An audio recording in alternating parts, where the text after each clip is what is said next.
عليكم ورحمة الله تعالى وبركاته. إن الحمد لله نحمده ونستعينه ونستغفره ونؤمن به ونتوكل عليه ونعوذ بالله من شرور أنفسنا ومن سيئات أعمالنا. من يهده الله فلا مضل له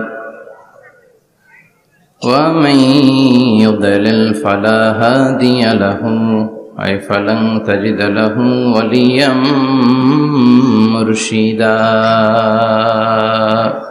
ونشهد أن لا إله إلا الله وحده لا شريك له والذي لا ضد له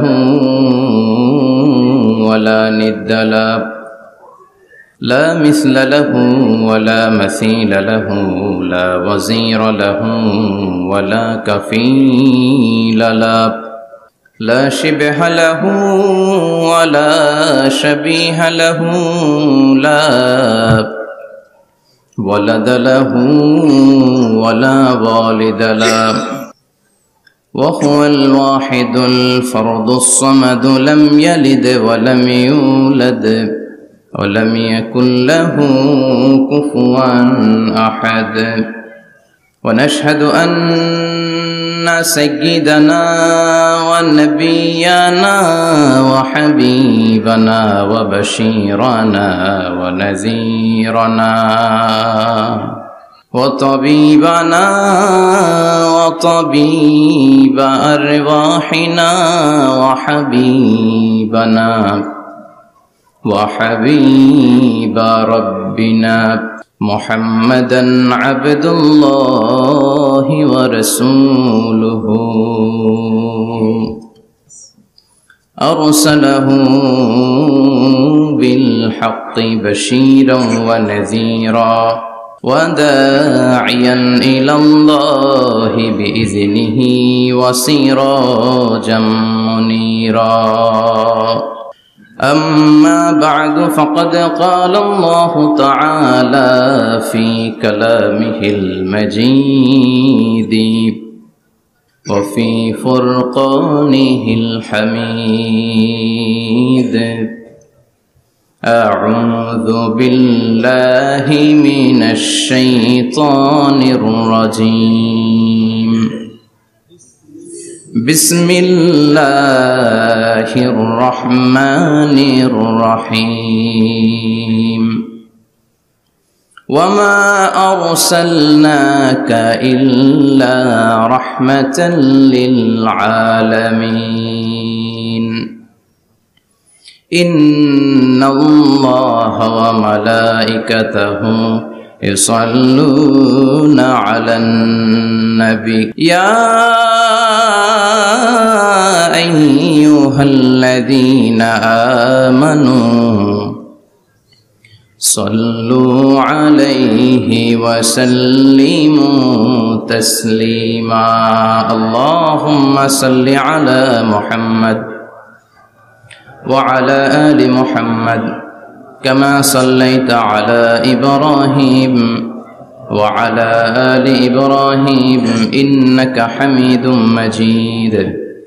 اللهم بارك على محمد وعلى آل محمد كما باركت على إبراهيم وعلى آل إبراهيم إنك حميد مجيد.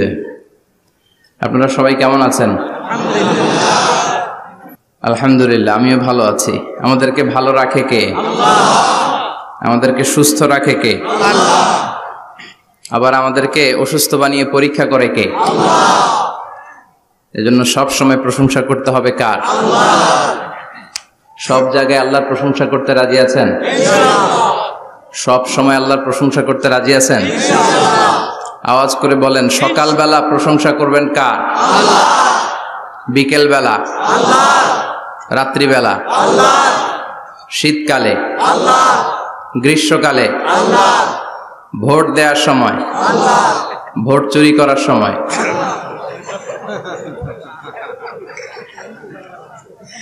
সব জায়গায় আল্লাহর প্রশংসা থাকার দরকার আছে না নাই? কিন্তু ভোট চুরি করা যাবে না, যাবে? ভোট হচ্ছে আল্লাহর পক্ষ থেকে অনেক বড় একটা আমানত, আর আমানতের ব্যাপারে in the day of judgment, কিয়ামতের কঠিন দিনে আপনাকে জিজ্ঞেস করবে কে? আল্লাহ। কুল্লুকুম রাঈন ওয়া কুল্লুকুম মাসউলুন আন রাইয়াতিহি, তোমরা প্রত্যেকে দায়িত্বশীল আর তোমাদের প্রত্যেকের দায়িত্বের ব্যাপারে জিজ্ঞেস করা হবে। চিৎকার করে বলেন ঠিক কি না? এজন্য আমার ভোট আমি দেব, যাকে খুশি তাকে দেব এমনটা না, সৎ লোক দেখে দেব, ঠিক কি না? আমার ভোট আমি দেব, ইসলাম প্রিয় লোক দেখে দেব, যারা ইসলামের পক্ষে থাকে, যারা জনগণের বন্ধু, যারা দেশের টাকা বিদেশে পাচার করে না, যারা এক কলমের খোঁচা মেরে কোটি টাকা উধাও করে দেয় না, যারা আমরা বন্যায় কষ্ট পেলে আমাদেরকে দেখতে আসে, এরকম নেতার দরকার আছে না নাই? আবার নেতা ভুল করলেও নেতাকে শুধরে দিতে হয়, ঠিক কি না? ইমাম সাহেব যদি মসজিদে নামাজ পড়াতে যে ভুল করে, পিছন থেকে শুধরে দিতে হয় না? ইমাম সাহেব নামাজ শুরু করেছেন, ওয়াদ-দুহা ওয়াল-লাইলি ইযা সাজা মা ওয়াদ্দাআকা রাব্বুকা ওয়া মা ক্বালা, এরপরে ভুলে গেছে, আর বের হয় না। এরকম হয় না? বিষ্ণু ঈসা ইসলামেরও হতো, সাহাবাদেরও হতো, ভুলে গিয়েছে, বের হয় না, তখন পেছন থেকে শুধরে দিতে হয়। তবে আগে সুযোগ দিবেন, তাকে আপনি চান্স দিবেন, তিনি আবার রিপিট করবে, রিপিট করে সূরাটাকে বের করে আনতে পারে কিনা ট্রাই করবে। 2-3 বার ট্রাই করার পরেও যদি না পারে, পিছন থেকে ঠিক করে দেওয়ার দরকার আছে না নাই? কিন্তু অনেকে আবার পিছনে উৎ পেতে বসে থাকে যে ইমাম ভুল করে কোন জায়গায়। তারাবির নামাজে আমাদের দেশে এই ঝামেলা আছে না নাই? এক হাফেজ সাহেব নামাজ পড়ে, আর এক হাফেজ সাহেব পিছন থেকে কোথায় ভুল হয় একটু দেখি। এই নিয়তে যদি আপনি হেফজ করেন, আপনার দিনও শেষ, দুনিয়াও শেষ, আখিরাতটাও বরবাদ। জোরে বলেন ঠিক কিনা? ভুল হতেই পারে, মানুষ ভুলের ঊর্ধ্বে নয়। কুল্লুকুম খাত্তা, তোমরা সবাই ভুল করো, ওয়া খায়রুল খাত্তাইনা তাওয়াবুন, আর এই ভুলকারীদের মধ্যে আল্লাহর কাছে শ্রেষ্ঠ ভুলকারী যে লোক ভুল করার পরে তওবা করে কার কাছে? আল্লাহর কাছে। আল্লাহর কাজই তওবা কবুল করা। গাফিরিজ যামবি ওয়া কাবিলিত তাওব, আমরা ভুল করব, শয়তান ওয়াসওয়াসা দিবে আর আল্লাহ মাফ করবে, ঠিক কি না? কি আল্লাহ আমরা পাইছি, উনি মাফ করার জন্য বসে থাকে 24/7, সপ্তাহের 7 দিন, মাসের 30 দিন, দিনের 24 ঘন্টা তিনি বসে থাকেন, কখন আমার বান্দা চোখের পানি ছেড়ে আমার কাছে ক্ষমা চায় আর আমি আল্লাহ ক্ষমা করে দেব। শয়তান আল্লাহকে চ্যালেঞ্জ দিয়েছিল, আল্লাহ আপনি তো জান্নাতে ঢোকাতে পারবেন না, এতগুলো জান্নাত কেন বানালেন? জাহান্নাম আরো বেশি হলে ভালো হতো। আল্লাহ বললেন কেন? শয়তান বলে, আল্লাহ এই সবগুলারে আমি ওয়াসওয়াসা দিয়ে, মুনাফিক বানিয়ে, নাস্তিক বানিয়ে জাহান্নামে ঢুকাবো। আমি চ্যালেঞ্জ দিলাম, ডান দিক থেকে ধোকা দেব, বা থেকে, সামনে থেকে, পেছন থেকে, নিচ থেকে, রগের শিরা উপশিরায় ঢুকে, মাজরাত দাম যেখান দিয়ে রক্ত চলাচল করে ওখানে ঢুকেও আমি ধোকা দেব। তো আপনি জান্নাতে ঢুকাবেন কেনমে? আল্লাহ বললেন তুমি আমারও চ্যালেঞ্জ দাও, এত বড় সাহস? আমি তো সব রাজার বড় রাজা, মহারাজা। চিৎকার করে বলেন ঠিক কিনা? মহারাজার সাথে চ্যালেঞ্জ দেয়া যায় না, তুমি আমাকে চ্যালেঞ্জ দাও। ওকে ডান, আই টেক ইউর চ্যালেঞ্জ, আমিও তোমার চ্যালেঞ্জ নিলাম। তুমি আজীবন ধোকা দিবা, আজীবন তুমি গুমরা করবা, বেনামাজি বানাবা, জালিম বানাবা, কিন্তু আমার বান্দা কোনো তাফসীরুল কোরআনের মাহফিলে এসে, কোন এক ওয়াক্তের নামাজে মসজিদে ঢুকে, অথবা মাঝরাতে ঘুম ভেঙে গেলে তাহাজ্জুদের জায়নামাজে চোখের পানি ছেড়ে যখন ক্ষমা চাইবে, আমি সব গুনাহ মাফ করে দেব, তুই কি করবি? চিৎকার করে পড়েন আল্লাহু আকবার। এজন্য ভুল নাই এমন কোন মানুষ নাই, ভুল হয়নি শুধু নবীদের, এজন্য তারা মাসুম। আহলুস সুন্নাহ ওয়াল জামাআর ইতিকাদ হচ্ছে নবীদের কোনো ভুল নাই, ঠিক কি না? ছোটখাটো যে ব্যাপারগুলো ঘটেছিল সেগুলো আল্লাহ অবশিষ্ট থাকতে দেননি, সেগুলোকে আল্লাহ ঠিক করে দিয়েছেন। চিৎকার করে পড়েন সুবহানাল্লাহ। এজন্য ইমাম যদি ভুল করে, আপনারা পেছন থেকে চান্স দিবেন ওনাকে শুধরে নেয়ার, কিন্তু উনি শুধরে নিতে পারছেন না, তখন পেছন থেকে লোকমা দেওয়ার দরকার আছে না নাই? তো এই জন্য ইমাম যদি ভুল করে পেছন থেকে শুধরে দিতে হয়। ইমাম শব্দের অর্থ নেতা, মসজিদের যিনি ইমাম উনি আমাদের নেতা, আর সমাজে যারা থাকে তারা কি কয়? পাবলিক, এরাও নেতা। সমাজের নেতা তো আরো বড় নেতা, ঠিক কিনা? নেতা যত বড়, ভুল করার সম্ভাবনাও তত। এজন্য মসজিদের নেতাকে যেমনি আমরা শুধরে দিয়েছি, সমাজের নেতারাও ভুল করলে শুধরে দিতে হবে। চিল্লায় বলেন ঠিক কিনা? এজন্য আপনার এই আমানত যে কোনো জায়গায় ব্যবহার করা যাবে না। যাকে মন চায় তাকে ভোট দেওয়া যাবে না। ভালো লোক দেখে। আমরা বিএনপি বুঝি না, আওয়ামী লীগ বুঝি না, জাতীয় পার্টি বুঝি না, জামাত ইসলাম বুঝি না, ঐক্যফ্রন্ট বুঝি না, কিচ্ছু বুঝি না। আমরা সাধারণ মানুষ বুঝি, যারা ইসলাম প্রিয়, যারা কোরআন প্রিয়, যারা আল্লাহকে ভালোবাসে, যারা জনগণের সুখে দুঃখে থাকে, তাদেরকে আমরা ভোট দিয়ে জয়যুক্ত করব। চিৎকার করে বলেন ঠিক কিনা? আল্লাহ আমাদেরকে সহি সমঝ দান করুক। আমরা পড়ি আমিন। আসুন আমরা ফরমালি আজকের এই বিশাল প্রোগ্রাম থেকে আল্লাহকে অফিসিয়ালি একটা থ্যাঙ্কস জানাই, ধন্যবাদ জানাই যে আল্লাহ তাআলা এত রাতেও এই চমৎকার পরিবেশে বসবার তৌফিক এনায়েত করে দিয়েছেন। নির্বাচনের কারণে এত বড় গ্যাদারিং করা যায় না, আসলে এটা বাস্তবতা। কোত্থেকে কি হয়ে যায়, এজন্য অনেক জায়গায় অনুমতিও দিতে চায় না। আবার অনেক জায়গার জনপ্রতিনিধিদের আবার অ্যালার্জি আছে, এরা মাহফিলের নাম শুনলেই অ্যালার্জি শুরু হয়ে যায়। আছে না নাই?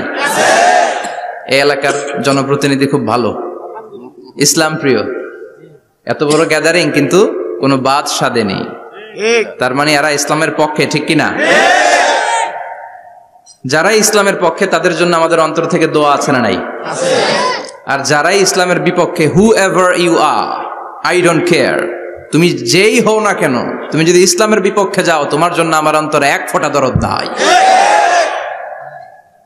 এজন্য যারা এই প্রোগ্রামের অনুমতি দিয়েছেন তাদেরকে শুকরিয়া জানাই। পুলিশ প্রশাসনের ভাইরা অনেক সময় এসে থাকেন, তাদেরকেও শুকরিয়া জানাই। মিডিয়া কর্মী তো আজকে অনেক চলে আসছে, আমাদেরকে এখন কথা বলতে গেলে অনেক মাপযোগ করে কথা বলতে হয়। এজন্য মিডিয়াটাকে আমাদের ভালোভাবে কাজে লাগাতে হবে। সম্মানিত ভাইরা, আসুন আমরা অফিসিয়ালি আল্লাহকে একটা থ্যাঙ্কস দেই যে আল্লাহ তাআলা আমাদেরকে এখানে আসার বসার, মহাবিশ্বের মহাবিশ্বয় মহাগ্রন্থ আল কোরআন থেকে কথা শুনবার তৌফিক এনায়েত করলেন। আমরা হৃদয় নিংড়ানো মনের সবটুকুন ভালোবাসাকে উজাড় করে দিয়ে, সিংহ শার্দুলের মতো গর্জন করে, আকাশ বাতাস প্রকম্পিত করে, মন প্রাণ বুক মুখ একসাথে করে, দেহের সবটুকুন শক্তি গলার মাঝ বরাবর এনে চিৎকার করে পড়ি রাসূলের শেখানো শুকরিয়া বাণী কালিমাত শুকর, আলহামদুলিল্লাহ। সবাই পড়েন রব্বানা লাকাল হামদ হামদান কাসীরান তাইয়িবান মুবারাকান ফীহি ইয়া রাব্বি লাকাল হামদু কামা ইয়ানবাগি লিজালালি ওয়াজহিকা ওয়া আযীমি সুলতানিকা লাকাল হামদু বিল ঈমান লাকাল হামদু বিল ইসলাম লাকাল হামদু বিল কোরআন। আমরা প্রশংসা করলাম কার? আল্লাহর প্রশংসা করতে ভালো লাগে? যে বান্দা প্রশংসা করে বেশি বেশি, আল্লাহ তার উপর খুশি হয়ে যায়। বান্দা যখন কিছু খায়, খেয়ে বলে আলহামদুলিল্লাহ, আল্লাহ তার উপর খুশি হয়ে যায়। বান্দা যখন কিছু পায়, পেয়ে যদি বলে আলহামদুলিল্লাহ, আল্লাহ নেয়ামতের বাড়িধারা তার উপর আরো বাড়িয়ে দেয়। লা ইন শাকারতুম লা আযীদান্নাকুম ওয়া লা ইন কাফারতুম ইন্না আযাবী লাশাদীদ। নেয়ামতের শুকরিয়া করলে আরো বাড়িয়ে দেব।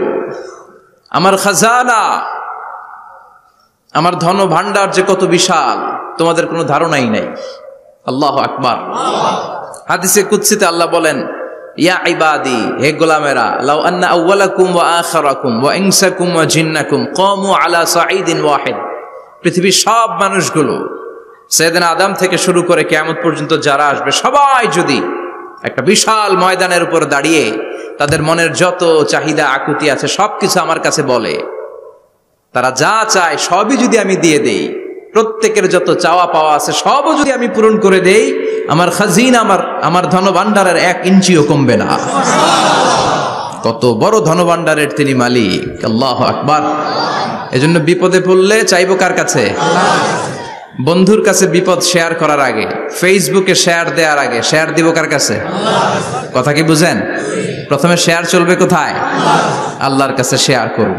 বিশাল ধনভাণ্ডারের মালিক আমার সব সমস্যার সমাধান করে দিলেও তার ধনভাণ্ডারের কোনো কমতি হবে না, ঠিক কি না? এজন্য সব সময় আল্লাহর প্রশংসা করতে হবে বেশি বেশি। এত নিয়ামত তিনি দিয়েছেন, আপনি গুণে শেষ করতে পারবেন না। ওয়া ইন তা'উদ্দু নি'মাতাল্লাহি লা তুহসুহা। এত নিয়ামত দিয়েছে, গুণে শেষ করা যায় না। ঠিক যে মুহূর্তে আমরা এখন কথা শুনছি অনেকে এখন হসপিটালের বেডে আছে না নাই, দুর্ঘটনায় আছে না নাই, ঋণের বোঝায় জর্জরিত, পাওনাদাররা বাড়িতে এসে ঝামেলা করে ঘরে থাকতে পারে না, আছে না নাই, মামলা হামলা ঝামেলা জুলুম নানা কারণে নানা জায়গায় মানুষেরা বিপদে আছে। অনেকের ক্যান্সার যেটার কোনো অ্যান্সার নাই, দেহের সেলের ভিতরে প্রত্যেকটা সেলে কোষের ভিতরে জ্বালা ধরে গিয়েছে, হসপিটালের বেডে বসে মৃত্যুর প্রহর গুনছে, এরকম আছে না নাই? ঠিক সেই মুহূর্তে আমরা খুব শান্তিপূর্ণভাবে মহাবিশ্বয় মহাগ্রন্থ আল কোরআন থেকে কথা শুনতে বসতে পেরেছি। এজন্য শুকরিয়া চলবে কার? আল্লাহ, তুমি আজকের মাহফিলটাকে আমাদের নাজাতের ওসিলা বানাও, আমরা যেন তোমার শুকর গুজার বান্দা হতে পারি, তুমি তৌফিক দাও। কোম্পানিগঞ্জ বাজার শ্রমিক ফেডারেশনের উদ্যোগে ৮ম বার্ষিক ওয়াজ ও দোয়ার মাহফিল। সমাজে পরিবর্তন আসতে শুরু করেছে। আগে শ্রমিক ফেডারেশনের এরা যাত্রাপালা করতো, তাই না? নাচানাচি, দুনিয়া কে মজা লেলো, রুব্বানে নাচে কোমর দুলাইয়া, না? উনিও জানে রুব্বানে নাচে কোমর দুলাইয়া, ফেরেশতারা বলবে তো করে পিডামু আমরা জুলাইয়া। মায়ের আসরে নাই, প্রশ্ন করা হবে, কবরে যেতে না যেতেই প্রশ্ন করা হবে, মরতে আমাদেরকে হবেই। আকসিরু যিকরা হাযিমিল লাযযাত, পৃথিবীর সব স্বাদকে পানসা করে দেয় ওই বিষয়টাকে বেশি বেশি স্মরণ করো। বিশ্বনবী বলেছেন সব স্বাদকে পানসা করে দেয় কি? মরণ, ঠিক কি না? The most certain thing in our life is death, and the most uncertain thing in our life is the time of death. আমাদের জীবনের সবচাইতে সুনিশ্চিত বিষয় হচ্ছে মরণ, মরতে হবেই, কিন্তু সবচেয়ে অনিশ্চিত বিষয় হচ্ছে দ্য টাইম অফ ডেথ, কখন মরবো, কোথায় মরবো এটা জানি না, তাই না? আমরা যে মরবো এটা সবাই জানেন না? কথা বলেন। সবাই জানে, কিন্তু কখন মরবো জানেন? কিভাবে মরবো জানেন? কখন যে মৃত্যুর সময়টা চলে আসবে আমরা কেউ জানি না। এবং একটা মানুষের জীবনের সবচাইতে ভয়ঙ্কর অভিজ্ঞতা হচ্ছে এই মৃত্যু। আর এই এক্সপেরিয়েন্স, এই অভিজ্ঞতার কথা কাউকে শেয়ার করে যাওয়া যায় না। কেমন লেগেছিল তার বলে যাওয়ার আগেই তাকে উড়াল দিতে হয়, ঠিক কি না? এজন্য পরিবর্তন আসতে শুরু করেছে। বাজার শ্রমিক ফেডারেশনের ভাইয়ের আজকের এই চমৎকার প্রোগ্রামের অ্যারেঞ্জ করেছে, আমি আন্তরিক শুভেচ্ছা এবং মোবারকবাদ তাদেরকে জানাই। কোম্পানিগঞ্জ হাই স্কুল প্রাঙ্গণ, আলহামদুলিল্লাহ। আজকে সভাপতি জনাব হাজী মোহাম্মদ কামাল উদ্দিন সাহেব, চেয়ারম্যান 15 নং নবীপুর। সহসভাপতি হচ্ছে জনাব হাজী মোহাম্মদ জহিদুল হোসেন ভুইয়া সাহেব, আপনি, মাশাআল্লাহ। তারপর প্রধান অতিথি হচ্ছে জনাব আলহাজ মোহাম্মদ ইউসুফ আব্দুল্লাহ হারুন সাহেব, আল্লাহ কবুল করুক। যারা আসছে, যারা আসবে, আল্লাহ সবাইকে কবুল করুক। মাইকের আওয়াজ যে বোনেরা শুনছে, আল্লাহ তাদেরকেও কবুল করুক। সম্মানিত ভাইরা, আমি আপনাদের খেদমতে আল কোরআন আল কারীম থেকে ছোট্ট একটা আয়াত তেলাওয়াত করেছি। এই আয়াতের আলোকে কিছু কথা আপনাদের সামনে উপস্থাপন করার চেষ্টা করব ইনশাআল্লাহ। সবাই পড়েন ইনশাআল্লাহ। রব্বুল আলামিন ইরশাদ করছেন, ওয়ামা আরসালনাকা ইল্লা রাহমাতাল লিল আলামিন। মুখস্থ আছে না সবার?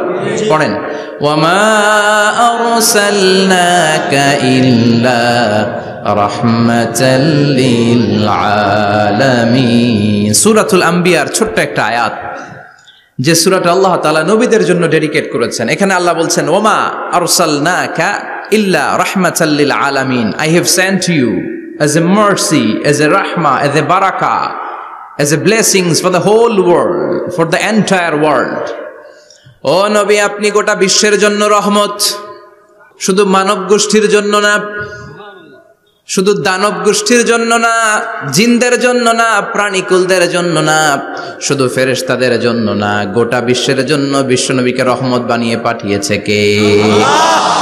সবার জন্য রহমত। খোশ মেজাজের মানুষ ছিলেন, নরম দিলের মানুষ ছিলেন। ফাবিমা রাহমাতিম মিনাল্লাহি লিনতা লাহুম ওয়ালাউ কুনতা ফাযযান গালিযাল কলবি লানফাদ্দু মিন হাওলিক। আল্লাহ বললেন, ও নবী, আপনার হৃদয়টা বড় নরম, সফট হার্টেড মানুষ আপনি, কোমল হৃদয়ের মানুষ আপনি, খোশ মেজাজের মানুষ। বিশ্বনবী এত খোশ মেজাজের মানুষ ছিলেন, বিশ্বনবী যেখানেই যেতেন ওখানে মানুষের ভিড় হয়ে যেত। যেখানেই যেতেন পিছু পিছু লোকজন ছুটতো, কারণ খুশ মেজাজের তো, সফট হার্টের, হৃদয়টা কোমল। ওনার সাথে কথাই বলতে মনে চায়, টাইম পাস করতে মনে চায়। আল্লাহু আকবার। বাচ্চাদের জন্য রহমত। ছোট বাচ্চারা বিশ্বনবীর সামনে যদি কখনো চলে আসতো, বিশ্বনবী ওনার কোমল হাতটা বাচ্চাদের মাথার মধ্যে হাত বুলিয়ে দিতে। এমন কোন বাচ্চা বিশ্বনবীর সামনে দিয়ে ক্রস করতে পারতো না যে বাচ্চার মাথায় বিশ্বনবী হাত বুলাতেন না। নাতিদেরকে অনেক আদর করতেন। হাসান আর হুসাইন রাইহানাতাইন, বিশ্বনবীর সুগন্ধি। হাসান বিশ্বনবীর কোলে উঠলে সাইয়েদনা হুসাইন কোলে ওঠার জন্য কান্না করতেন, আবার হুসাইন কোলে উঠলে হাসান কান্না করতেন। আবার সাইয়েদনা হাসান বিশ্বনবীকে ঘোড়া বানিয়ে বিশ্বনবীর পিঠের উপরে বসে বিশ্বনবীর চুল ধরে টেনে টেনে খেলা করতে। বিশ্বনবী ঘোড়া, আর ঘোড়ার বাদশা হচ্ছে হাসান। সুবহানাল্লাহ পড়বেন না? কি খুনসুটি, কি সম্পর্ক! স্ত্রীদের সাথে ভালো আচরণ, কম্প্যানিয়ন্স যারা আছে সাথীদের সাথে ভালো আচরণ, সবার সাথে ভালো আচরণ, সবার জন্য রহমত। এজন্য আল্লাহ বললেন, ওয়ামা আরসালনাকা ইল্লা রাহমাতাল লিল আলামিন। I have sent you as a mercy for the entire universe. ও নবী, আপনি সবার জন্য রহমত, আপনি সবার জন্য কল্যাণ। আপনার মধ্যে রহমতের বাড়িধারা এত বেশি, আপনি হ্যাঁ বললে শরীয়তের হুকুম হালাল হয়ে যায়, আপনি না বললে শরীয়তের হুকুম হারাম হয়ে যায়। আবার আপনি আঙ্গুল তুললে চাঁদ দুই ভাগ হয়ে যায়, জমিন থেকে পা তুললে আপনি আকাশে মেরাজে চলে যান। কি স্ট্যাটাস! কুড ইউ ইমাজিন কি স্ট্যাটাস আল্লাহ ওনাকে দিয়েছে। উনি হ্যাঁ বললে এটা হালাল, কারণ কোনটা হালাল কোনটা হারাম এটা ওনার কাছ থেকে জেনেছে। উনি যদি বলে ইয়েস, করতে পারবেন আপনারা, হালাল, কোটি কোটি মানুষের জন্য পারমিসিবল, লিগ্যাল।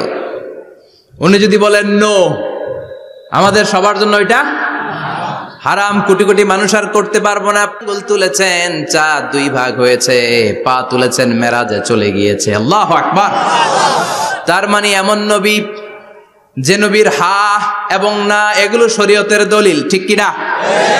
এ নবী এমন নবী, এ নবীরে বাদ দিলে কোরআন বোঝা যায় না, এ নবীরে বাদ দিলে হাদিস বোঝা যায় না, এ নবীরে বাদ দিলে নামাজ বোঝা যায় না, ঠিক কিনা?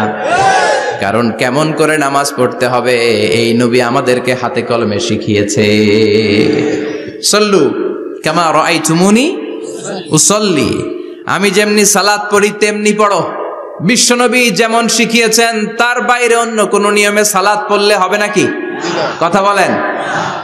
ফজরের সালাত 2 রাকাত, আপনি যদি পড়েন 3 রাকাত, কবুল হবে নাকি?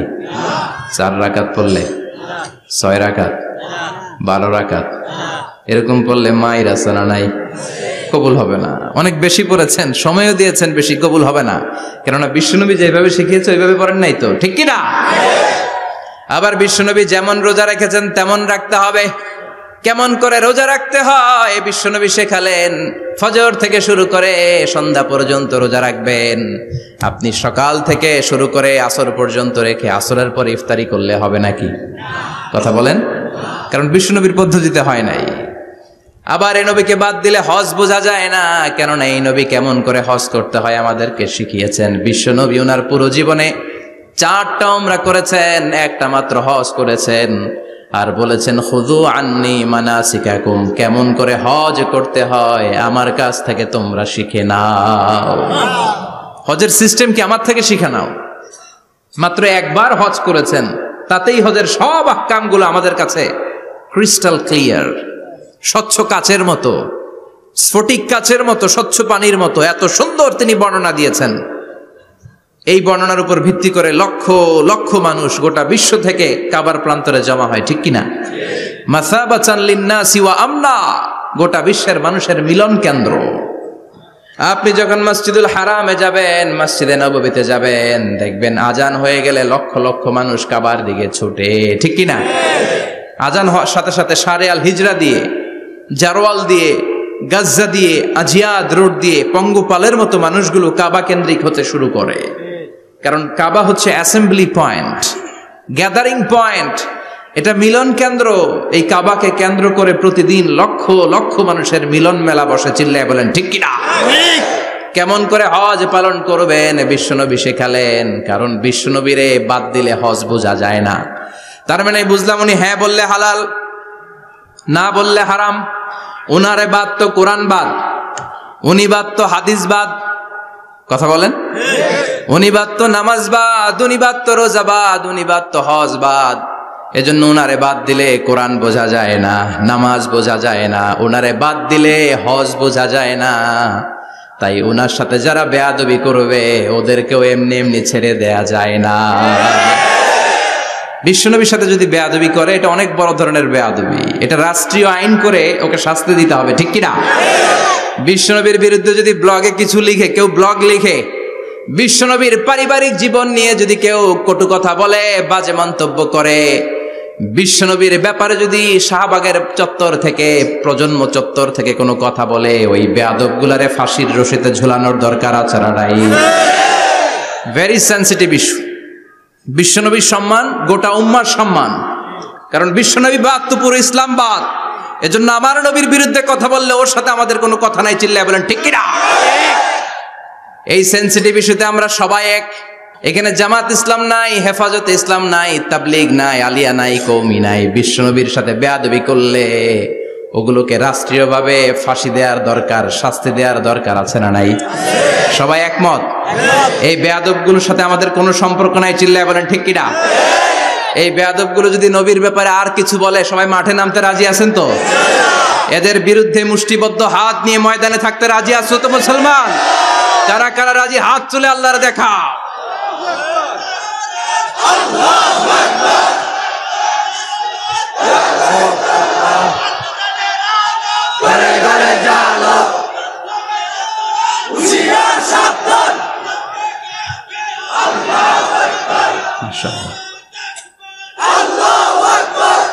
আল্লাহ তুমি কবুল করো। বিশ্বনবীর ভালোবাসা যেন আমরা অন্তরে রাখতে পারি, তুমি তৌফিক দাও। বিশ্বনবীর অনুসরণ এবং ভালোবাসা ছাড়া আল্লাহকে পাওয়া যাবে? আল্লাহকে যে পাইতে চায় হাজরাতের অনুসরণে, আরশ কুরসি লৌহ কালাম না চাইতে পেয়েছে সে। হাজরাতের অনুসরণে আরশ কুরসি লৌহ কালাম না চাইতে পেয়েছে সে। সুবহানাল্লাহ পড়েন। এজন্য আল্লাহ বললেন, নবী আপনাকে আমি গোটা বিশ্বের মানুষের জন্য রহমত করে পাঠালাম, আবার আপনার চরিত্রটা গোটা বিশ্বের মানুষের জন্য আমি মডেল করে দিলাম। আল্লাহু আকবার। ওয়া ইন্নাকা লাআলা খুলুকিন আযীম। ও নবী, চমৎকার একটা চরিত্রের উপরে আমি আপনাকে প্রতিষ্ঠিত রেখেছি। And verily you are on a very good standard of character. ও নবী, আপনার চরিত্রটা বড় সুন্দর। আপনার চরিত্রের মতো গোটা বিশ্বের কারো চরিত্র হতে পারে পা থেকে মাথা পর্যন্ত বিশ্বনবীর চরিত্রে একটা কালো দাগ বসানোর মতো ক্ষমতা কারো আছে নাকি? কারণ বিশ্বনবীর চরিত্র হলো কোরআনের চরিত্র। মা আয়েশাকে বলা হলো, মা আমাদের পেয়ারা নবীর চরিত্র কেমন ছিল আমাদেরকে বলে শোনান। মা আয়েশা বললেন, ও সাহাবীরা, বিশ্বনবীর চরিত্র ছিল কোরআনের চরিত্র। কানা খুলুকুহু আল কোরআন। বিশ্বনবীর চরিত্র ছিল কোরআনের চরিত্র। পুরো কোরআনে 30 পারাতে থিওরিটিক্যালি যা বলে শোনানো হয়েছে, বিশ্বনবীর জীবনীতে চরিত্রে প্র্যাকটিক্যালি ওই সব কিছু করে দেখানো হয়েছে। পুরো কোরআনে 30 পারাতে থিওরিটিক্যালি যা বলা, বিশ্বনবীর চরিত্রে প্র্যাকটিক্যালি সেটা করে দেখানো। সুবহানাল্লাহ বাড়িতে যায় বলেন। আবার বিশ্বনবীর আরেক স্ত্রী উম্মে সালামা বলতেন, ইনদামা ইয়ামশি রাসূলুল্লাহ আলাল আরদি কাআন্নাল কুরআনা ইয়ামশি আলাইহি। যখন বিশ্বনবী রাস্তার উপর দিয়ে হেঁটে যেত, মনে হয় কোরআন শরীফটা রাস্তার উপর দিয়ে হেঁটে হেঁটে যায়। কোরআনুল কারীম রাস্তা দিয়ে হেঁটে হেঁটে যাচ্ছে, মনে হচ্ছে যে এটা বিশ্বনবী নয়, এটা জীবন্ত কোরআন। পড়েন আল্লাহু আকবার। এজন্য এই নবীকে আল্লাহ এমন স্ট্যাটাস দিয়েছেন, পৃথিবীর কোন নবীকে তেমন স্ট্যাটাস দিয়েছে নাকি? এই নবীকে আল্লাহ এমন মর্যাদা দিয়েছে, গোটা বিশ্বের কাউকে এমন মর্যাদা দিয়েছে নাকি? এমন কিছু গুণাবলী, ক্যারেক্টারিস্টিক্স আল্লাহ বিশ্ব নবীকে দিয়েছে, পৃথিবীর কোন নবীকে সেগুলো দেয় নাই। সুবহানাল্লাহ। খুশি না বেজার? খুশি তো সবাই। কি দিয়েছেন, কি স্পেশাল এক্সট্রা স্ট্যাটাস আল্লাহ তাআলা বিশ্ব নবীকে দিয়েছেন আমরা শুনি।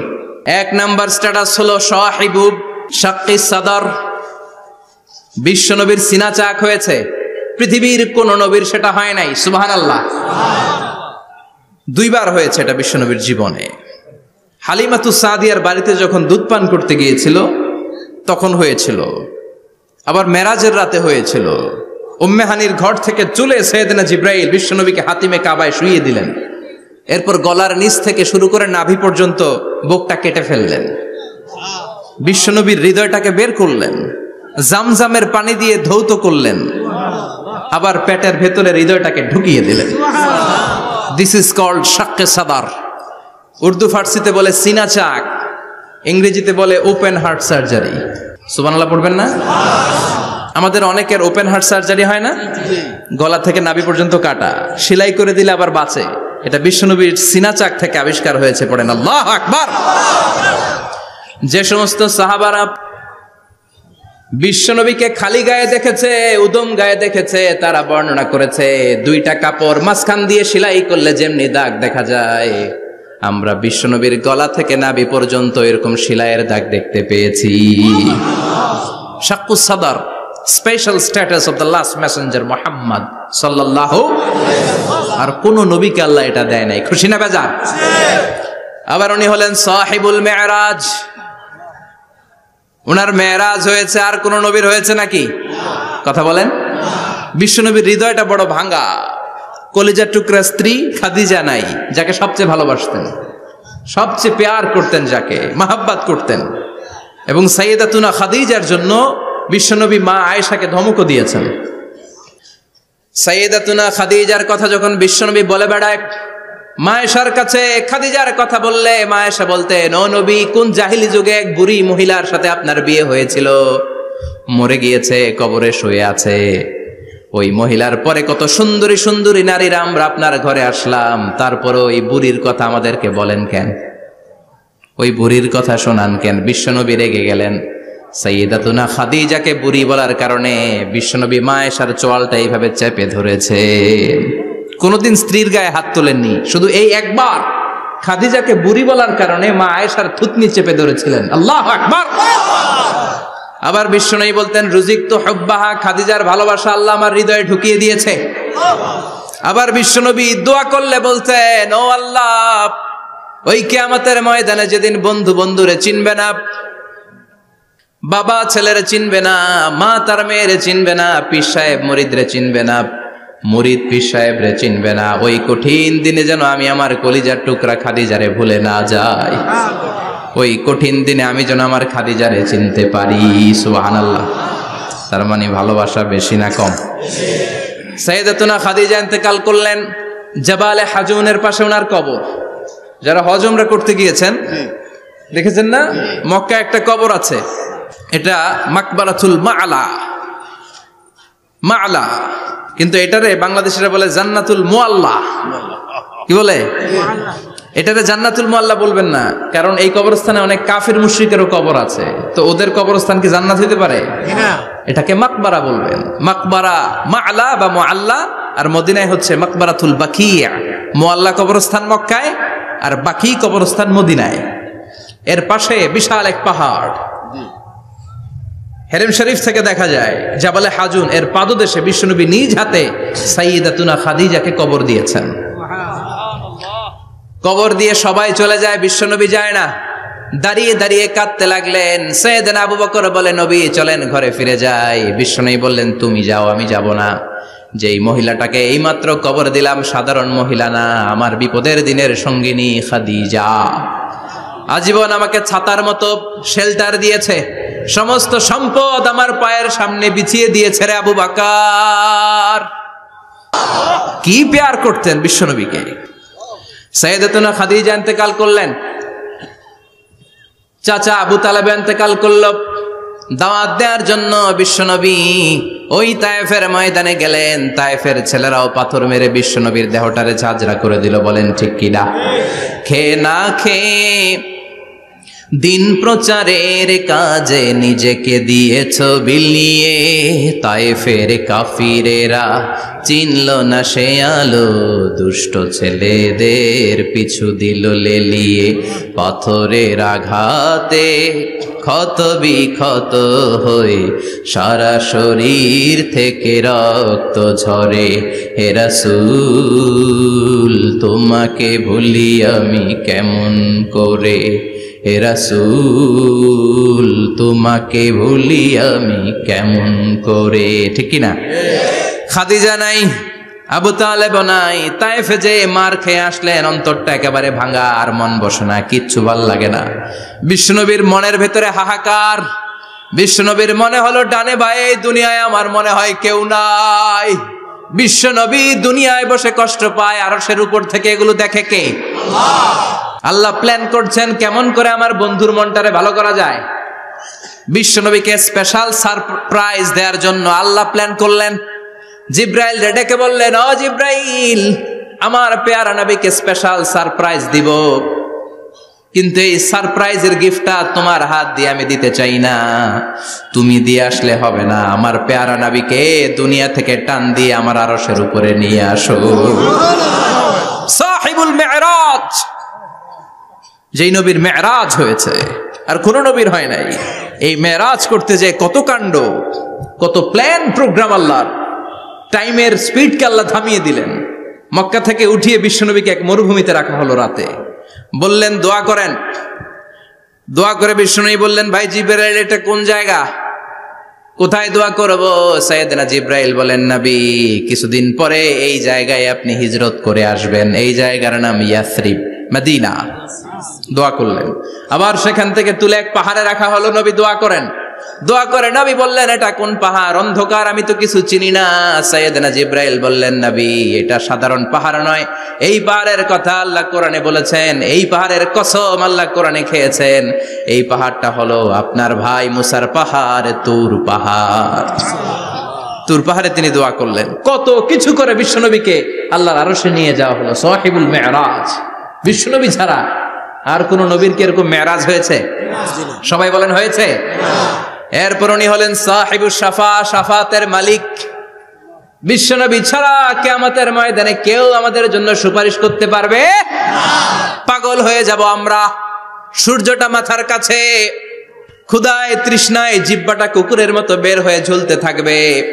মাথার মগজগুলো গলে গলে নাকের ছিদ্র দিয়ে, কানের ছিদ্র দিয়ে বেয়ে বেয়ে পড়তে থাকবে।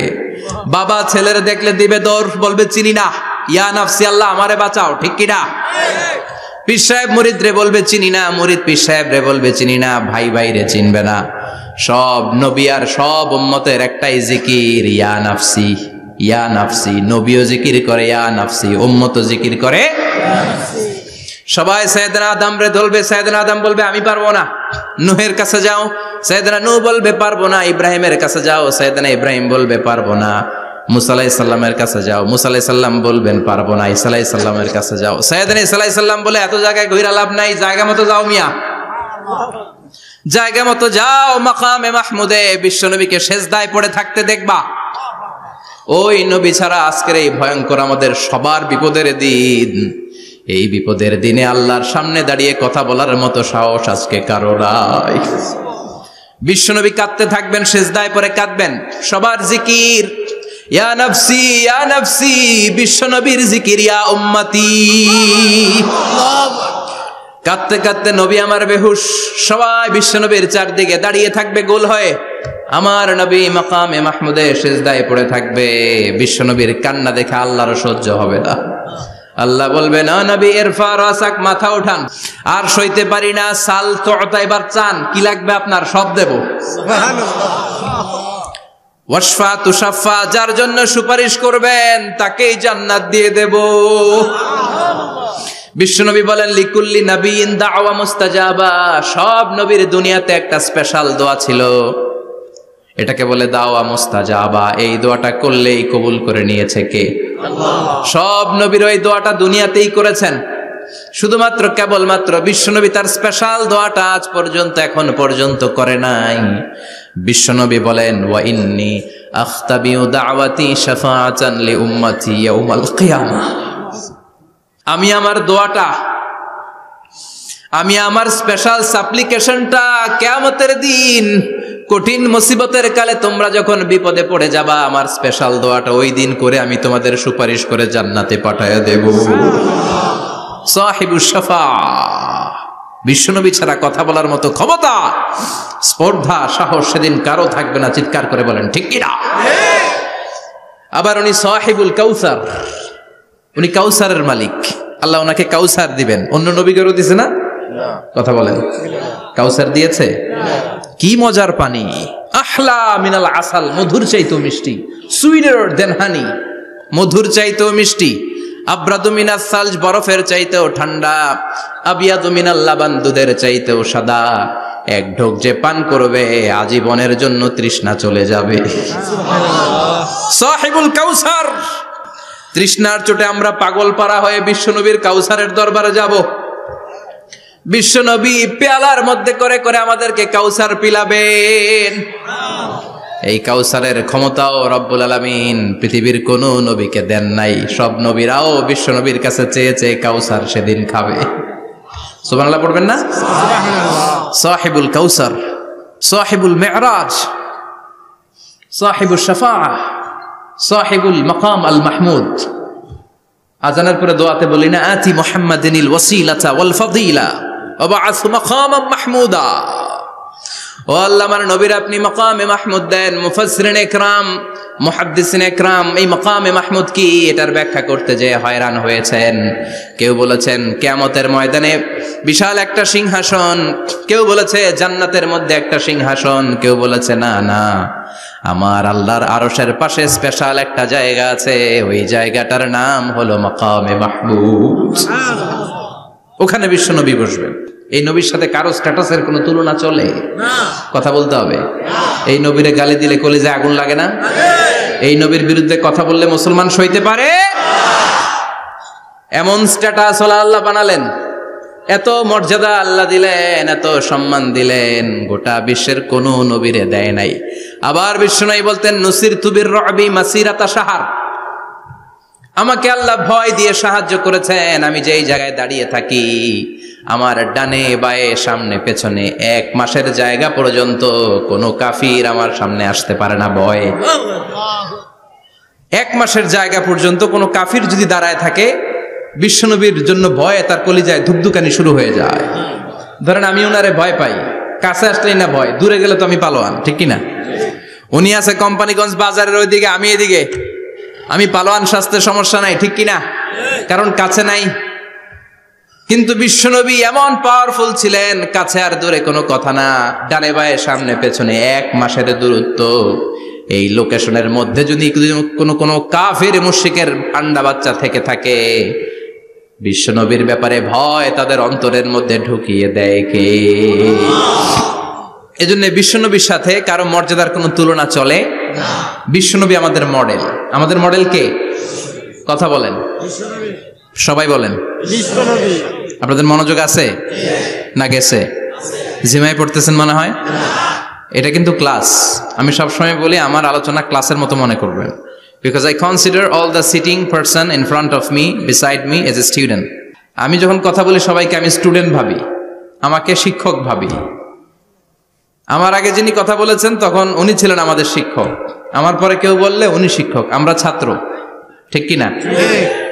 কোরআনের ছাত্র হয়ে বাঁচলেও লাভ, মরলেও লাভ, ঠিক কিনা? হাতি মরলেও লাখ টাকা, ঠিক কিনা? কোরআনের স্টুডেন্ট বাঁচলেও লাভ, কোরআনের ছাত্র হয়ে মরলেও। এজন্য শেষ পর্যন্ত মনোযোগের সাথে কথাগুলো শুনতে হবে জীবন পরিবর্তন করার জন্য। রাজি আছেন তো? ঘুমে ধরে নাই তো? কষ্ট হলে আমাকে জানাবেন। কষ্ট হচ্ছে না তো? তাকবীর পড়েন, লিল্লাহে তাকবীর, লিল্লাহে তাকবীর। বিশ্বনবী আমাদের মডেল, ঠিক কিনা? সবাই একমত? দ্বিমত নাই কেউ? অন্য কেউ আমাদের মডেল নাই? শাহরুখ খান, আমির খান, সালমান খান, কেউ আমাদের মডেল না। আমাদের মডেল হচ্ছে বিশ্বনবী, ঠিক কিনা? এজন্য আসুন বিশ্বনবীর জীবনী থেকে কিছু মেসেজ আমরা নেই, কিছু শিক্ষা আমরা নেই, যাতে করে জীবনটাকে এনলাইটেন করা যায়, আলোকিত করা যায়। আমরা এই মাহফিলগুলোতে এসেছি আলোকিত হতে, নাকি আলোকিত মানুষ হয়ে ফিরে যাব। এসে কিছু স্লোগান দিব, হুজুরের চেহারা দেখবো, হুজুরের সাথে মুসাফা করার জন্য, নো নো ওয়ে, এগুলোর জন্য মাহফিল নয়। Consider this program as a class, as a seminar. স্পিকাররা আসবে, কোরআন সুন্নাহর আলোকে কথা বলবে, এগুলো আমরা শুনবো, নোট ডাউন করব, মানার চেষ্টা করব, ঠিক কিনা? মানতে রাজি আছেন তো? সবাই রাজি? সবাই? আল্লাহ তুমি কবুল করো, আমিন। আজকে বিশ্বনবীর জীবনী থেকে 3টা কথা শুনবো। এই 3টা কথা শুনে মানার চেষ্টা করব, তারপরে আমরা একসাথে বিদায় নিব। পড়েন ইনশাআল্লাহ। প্রথমে জানবো আমার নবী দেখতে কেমন ছিলেন। জানতে মনে চায় না?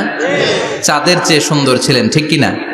চাঁদের চেয়ে সুন্দর তুমি নবী আমার কামলিওয়ালা, চাঁদের চেয়ে সুন্দর তুমি নবী আমার কামলিওয়ালা, দু জাহানের বাদশাহ তুমি প্যারা নবী সাল্লে আলা, দু জাহানের বাদশাহ তুমি প্যারা নবী সাল্লে আলা, চাঁদের চেয়ে সুন্দর তুমি নবী আমার কামলিওয়ালা, ঠিক কিনা? আমরা হাদিসের আলোকে দেখার চেষ্টা করব আসলে তিনি কতটা সুন্দর ছিলেন। তাহলে প্রথমে শুনবো উনি দেখতে কেমন ছিলেন, তারপর শুনবো ওনার আচরণ কেমন ছিল। দেখতে কেমন ছিলেন মানে বাহিরটা কেমন, আর আচরণ মানে ভিতরটা কেমন, ঠিক কিনা? 3 নম্বরে আমরা শুনবো ওনার মেধা, বুদ্ধি, ইন্টেলেকচুয়াল ক্যাপাসিটি কেমন ছিল। কষ্ট হয়ে যাচ্ছে না তো? আলোচনা কঠিন মনে হচ্ছে? তাহলে প্রথমে শুনবো ফিজিক্যাল ক্যারেক্টারিস্টিক্স, তারপরে শুনবো বিহেভিয়ারাল ক্যারেক্টারিস্টিক্স, এন্ড ফাইনালি আমরা শুনবো ইন্টেলেকচুয়াল ক্যারেক্টারিস্টিক্স। প্রথমে শুনবো দেখতে কেমন, তারপরে শুনবো আচরণ কেমন, এরপরে শুনবো বুদ্ধি কেমন। পড়ান ইনশাআল্লাহ। ইনশাআল্লাহ। শুনতে রাজি আছেন তো? প্রথম পয়েন্টে আমরা শুনবো আমার নবী দেখতে কেমন ছিলেন। বিশ্বনবী ঈসা ইসলাম দেখতে অনেক সুঠাম একজন মানুষ ছিলেন, শক্তিশালী একজন পুরুষ ছিলেন, অসাধারণ একজন পার্সোনালিটি ছিলেন, ঠিক কিনা? উনি এত শক্তিশালী ছিলেন, বিশ্বনবী বলতেন আমার ডান হাতের ভেতরে আল্লাহ জান্নাতের 40 জনের শক্তি ঢুকিয়ে দিয়েছে। উনি মক্কার সবচেয়ে বড় কুস্তিগির রুকানাকে ধরে মাটিতে 3 বার আছাড় মেরেছেন। শক্তি বেশি না কম? সুবহানাল্লাহ পড়বেন না? যৌবনকে ধরে রাখতে হবে, ঠিক কিনা? কারণ যুবকরা যদি ভালো পথে চলে ভালো থাকবে বাংলাদেশ, যুবক যদি পথ হারায় হায় হায় করবে বাংলাদেশ, ঠিক কিনা? যুবকদের মধ্যে আছে প্রাণ ঢালা শক্তি আর উচ্ছ্বাস, তাদের গায়ের রক্ত গরম, তারা চাইলে অনেক কিছু করতে পারে। এই যে কিছুদিন আগে কোটা বিরোধী আন্দোলন হলো, নিরাপদ সড়ক চাই আন্দোলন হয়েছে না? আমি অবাক হয়েছে, আমি মালয়েশিয়াতে ছিলাম, ছোট্ট ছোট্ট ছেলে মেয়েরা কেমন করে রাস্তায় চলতে হয় দুঃখজনক হলেও সত্যি আমাদের পুলিশ পোশাকি বাহিনী করে দেখাইতে পারে নাই। ছোট্ট ছোট্ট শিশুরা আমাদেরকে লজ্জিত করেছে, চিৎকার করে বলেন ঠিক কিনা? কিন্তু এত সুন্দর ইনিশিয়েটিভ নেয়ার পরে আমাদের পক্ষ থেকে যে আচরণ পাওয়ার কথা ছিল এটা তারা পায় নাই। কথা বলেন। কিছুদিন আগে নোয়াখালী বিজ্ঞান ও প্রযুক্তি বিশ্ববিদ্যালয়ে আমি দেখে অবাক, সেখানকার যুবকরা ইনিশিয়েটিভ নিয়েছে যে হাজার হাজার ছেলে মেয়েরা ভর্তি পরীক্ষা দিতে আসবে, এদেরকে আমরা ফ্রিতে খাওয়াবো, ফ্রিতে থাকতে দেব। নোয়াখালী করে গালি দিয়েন না, আগে আগমত করে দেখান। অসাধারণ কাজ করেছে, গোটা বিশ্ব দেখেছে, ঠিক কিনা? কুমিল্লার সন্তানরাও পারে, চট্টগ্রামের ছেলেরাও পারে, বরিশালের ছেলেরাও পারে। যুবকদেরকে শুধু এক হতে দেয়া দরকার। যুবকরা যদি এক হতে পারে তাহলে সমাজে আর কোনো অন্যায় অনাচার থাকতে পারে না। বিশ্বনবী যখন যুবক একটা সংগঠন করেছিলেন, নাম হালাফুল ফুদুল। হালাফুল ফুদুল করেছিলেন, ওনার বয়সের 15-20 বছরের সবাইকে এক প্ল্যাটফর্মে নিয়ে এসেছেন, হাতে হাত রেখে শপথ করেছেন, দে টুক অ্যান ওথ, কোনো টেন্ডারবাজি চলবে না, চাঁদাবাজি চলবে না, মাস্তানি চলবে না, ইফটিজিং চলবে না, মেয়েদের ওন্না ধরে টানাটানি চলবে না, খাদ্যে ভেজাল চলবে না, ওজনে কম চলবে না, অন্যায়গুলো সমাজ থেকে দূর করে দিতে হবে। চিৎকার করে বলেন ঠিক কিনা? এজন্য যুবকরা যদি ইসলাম মানে ভালো থাকবে বাংলাদেশ, যুবকরা যদি কোরআন মানে নিরাপদে থাকবে আমার লাল সবুজের পতাকা। এজন্য যুবকদেরকে সংঘবদ্ধ হতে হবে, যুবকদের জন্য ইসলাম প্র্যাকটিস করার সুযোগ আমাদের জন্য বাড়াইতে হবে। এজন্য যুবক ভাইয়েরা অলওয়েজ কিপ ফিট। এক্সারসাইজ করবা, খেলাধুলা করবা, জিমনেশিয়ামে যাবা, কারণ আল মুমিন আল কবি খায়রুম মিনাল মুমিন আদ দাঈফ। বিশ্বনবী বলেছেন শক্তিশালী মুমিন দুর্বল মুমিনের চাইতে আল্লাহর কাছে অনেক বেশি প্রিয়। সুবহানাল্লাহ। কারণ আমরা যারা দুর্বল জিহাদের ময়দানে আমরা এক দৌড় দিয়া বেহুশ, ঠিক কিনা? এই যে ৭১ সালে পাক হানাদার বাহিনীদের সাথে যুদ্ধ করছে কি বুড়া মানুষেরা? না, আমার দামাল ছেলেরা, যুবক ভাইয়েরা। বিশ্বনবী সাল্লাল্লাহু আলাইহি ওয়াসাল্লাম অলওয়েজ ফিট থাকতেন। ওয়া কানা কাফফুহু আলিয়ানু মিনাদ দিবাজ। বিশ্বনবীর হাত, এই হাতের তালু রেশমের কাপড়ের চেয়ে বেশি সফট ছিল। সফটার দেন সিল্ক, সফটার দেন সিল্ক, সিল্কের চাইতে বেশি সফট। সিল্কের কাপড় চিনেন না? জর্জেটের কাপড় ধরতে কোমল লাগে, মোলায়েম লাগে। বিশ্বনবীর হাতের তালু এর চাইতে মোলায়েম। এই জন্য এই মোলায়েম হাত যদি কেউ মুসাফা করার সুযোগ পাইতো, কেউ আর হাত ছাড়তে চাইতো না। আর বিশ্বনবীর অভ্যাস ছিলেন, বিশ্বনবী কারোর সাথে মুসাফা করলে, যার সাথে মুসাফা করেছেন উনি হাত টেনে না নিলে বিশ্বনবী ওনার হাত টেনে নিতেন না। আল্লাহু আকবার পড়বেন না? কি অসাধারণ ব্যক্তিত্ব ছিল। হাতের তালু ছিল সফটার দেন সিল্ক। ওয়া কানা রাবাআতাম মিনাল কওম লাইসা বিত-তাবিল ওয়ালা বিল কাসীর। বিশ্বনবী দেখতে একজন মাঝারি গড়নের লোক ছিলেন, খুব লম্বাও না খুব খাটোও না। খুব বেশি লম্বাদেরকে ভাল লাগে? কথা বলেন। তাকাইতে গেলে টুপি পরে যাওয়ার সম্ভাবনা আছে। খুব খাটো যারা, এদেরকেও কিন্তু দেখতে অতটা ভাল লাগে না। বিশ্বনবী ছিলেন ব্যালেন্সড, মাঝারি ধরনের। লাইসা বিত-তাবিল ওয়ালা বিল কাসীর। কিভাবে আল্লাহ চুজ করেছেন ওনার পেয়ারা হাবিবকে, পড়েন সুবহানাল্লাহ। ওয়া কানা আযহারাল লাউন। ফর্সা রঙের মানুষ ছিলেন, ব্রাইট কালার। কি কালার? Bright colour. সিভি যারা লিখেন কারিকুলাম ভিটা, ওইখানে স্কিন কালার লিখতে হয়।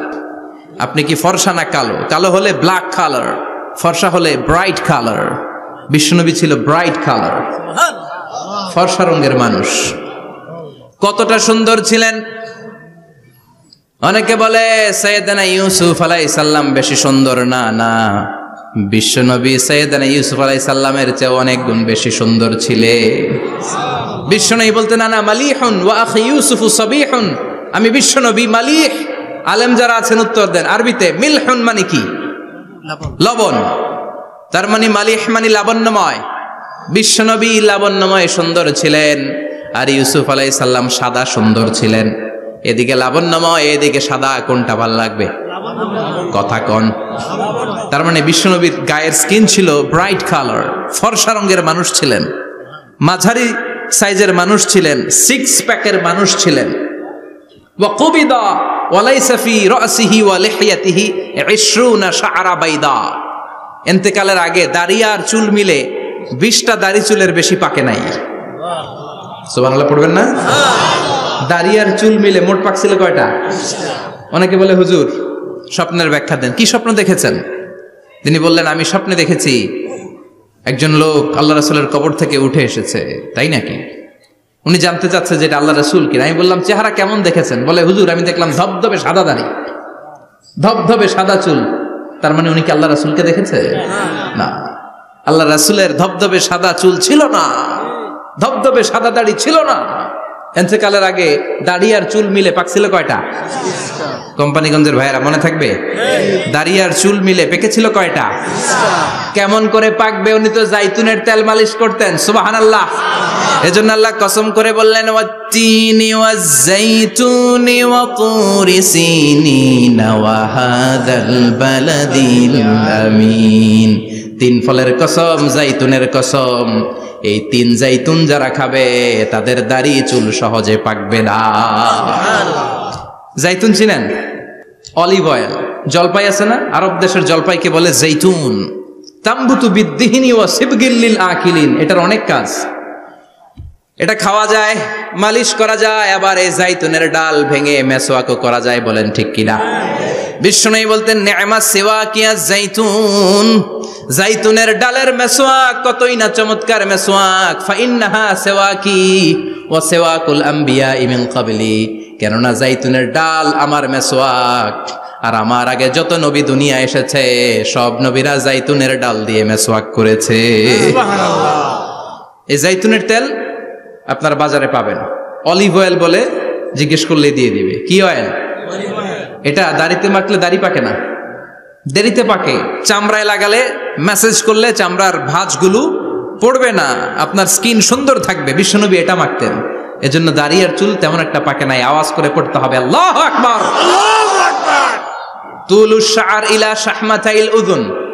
এবার শুনি বিশ্বনবীর চুল কেমন ছিল। বিশ্বনবীর চুল মাঝে মাঝে এই কানের লতি বরাবর আসতো। ইলা শাহমাতাইল উযুন মানে বড় চুল রাখতেন। হেয়ার কাটটা ছিল লং হেয়ার কাট, মাঝে মাঝে কানের লতির মাঝামাঝি, আর কখনো কখনো কাঁধ বরাবর। ইলাল মানকিবাইন, তিন সিস্টেমে রাখতেন। কানের মাঝ, কানের লতি, কাঁধ বরাবর। ইয়াংরা মহা খুশি যে বড় চুল রাখার দলিল পাইছি। সুন্নতের নিয়তে রাখতে হবে, একটা ভদ্র কাটিং হইতে হবে। আর ইউনিভার্সিটি আর স্কুলের স্টুডেন্ট হলে ইউনিভার্সিটির ড্রেস কোড, হেয়ার কাট মেনে চলতে হবে, ঠিক কিনা? আর সুন্নাতের নিয়তে যদি রাখতে চাও একটা ভদ্রতা থাকতে হবে, একটা সৌন্দর্য থাকতে হবে। ইদানিং অনেক ছেলেরা খুব অদ্ভুত কাটিং দেয়, এই হেয়ার কাটগুলো নিষিদ্ধ। একটা হেয়ার কাট আছে কাজাহ, নাহা রাসূলুল্লাহি আনিল কাজাহ। বিশ্বনবী কাজাহ কাটিং দিতে নিষেধ করেছেন। কাজাহ মানে চুলের কিছু অংশ ট্রিম করে চামড়ার সাথে লাগানো, কিছু অংশ বড় বড়, এরকম আছে না নাই? এটারে আমি বলি ঘোড়া কাটিং। কি কাটিং? ঘোড়া কাটিং। ঘোড়ার মাথায় এরকম লম্বা চুল আছে না নাই? কেউ যদি এখানে থেকে থাকো মাইন্ড করো না, নেক্সটে আর এই হেয়ার কাট নিবা না, ঠিক কিনা? রাজি আছি তো? আমার যুবকরা পছন্দ করে বেশি, আমিও পছন্দ করি ওদেরকে খুব বেশি। ওরা আমার কথা বুঝে বেশি, আমিও ওদের হৃদয়ের কথা বুঝি বেশি, এজন্য এগুলো ভালোবেসে বলি। যদি কেউ নিয়ে থাকো এই নিষিদ্ধ হেয়ার কাট, সামনে আর নিবা না। ইনশাআল্লাহ পড়ো, আর জোরে ইনশাআল্লাহ। ওয়া কানা ইউফাররিকু বাইনা শা'রি। চুলের মাঝখানে বিষ্ণুনবী সিঁথি করতেন। আপনারা কাজী নজরুল ইসলামের ছবি দেখেছেন? দেখবেন যে উনি মাঝখানে সিঁথি করতেন। বিষ্ণুনবী এভাবে মাঝখানে সিঁথি করে সিঁথির মাঝখানে আতর ঢেলে দিতেন। কেন ঢেলে দিতেন? যেখানেই সেজদা দিতেন ওই জায়গায় আতরের ঘ্রাণে আমোদ হয়ে যেত।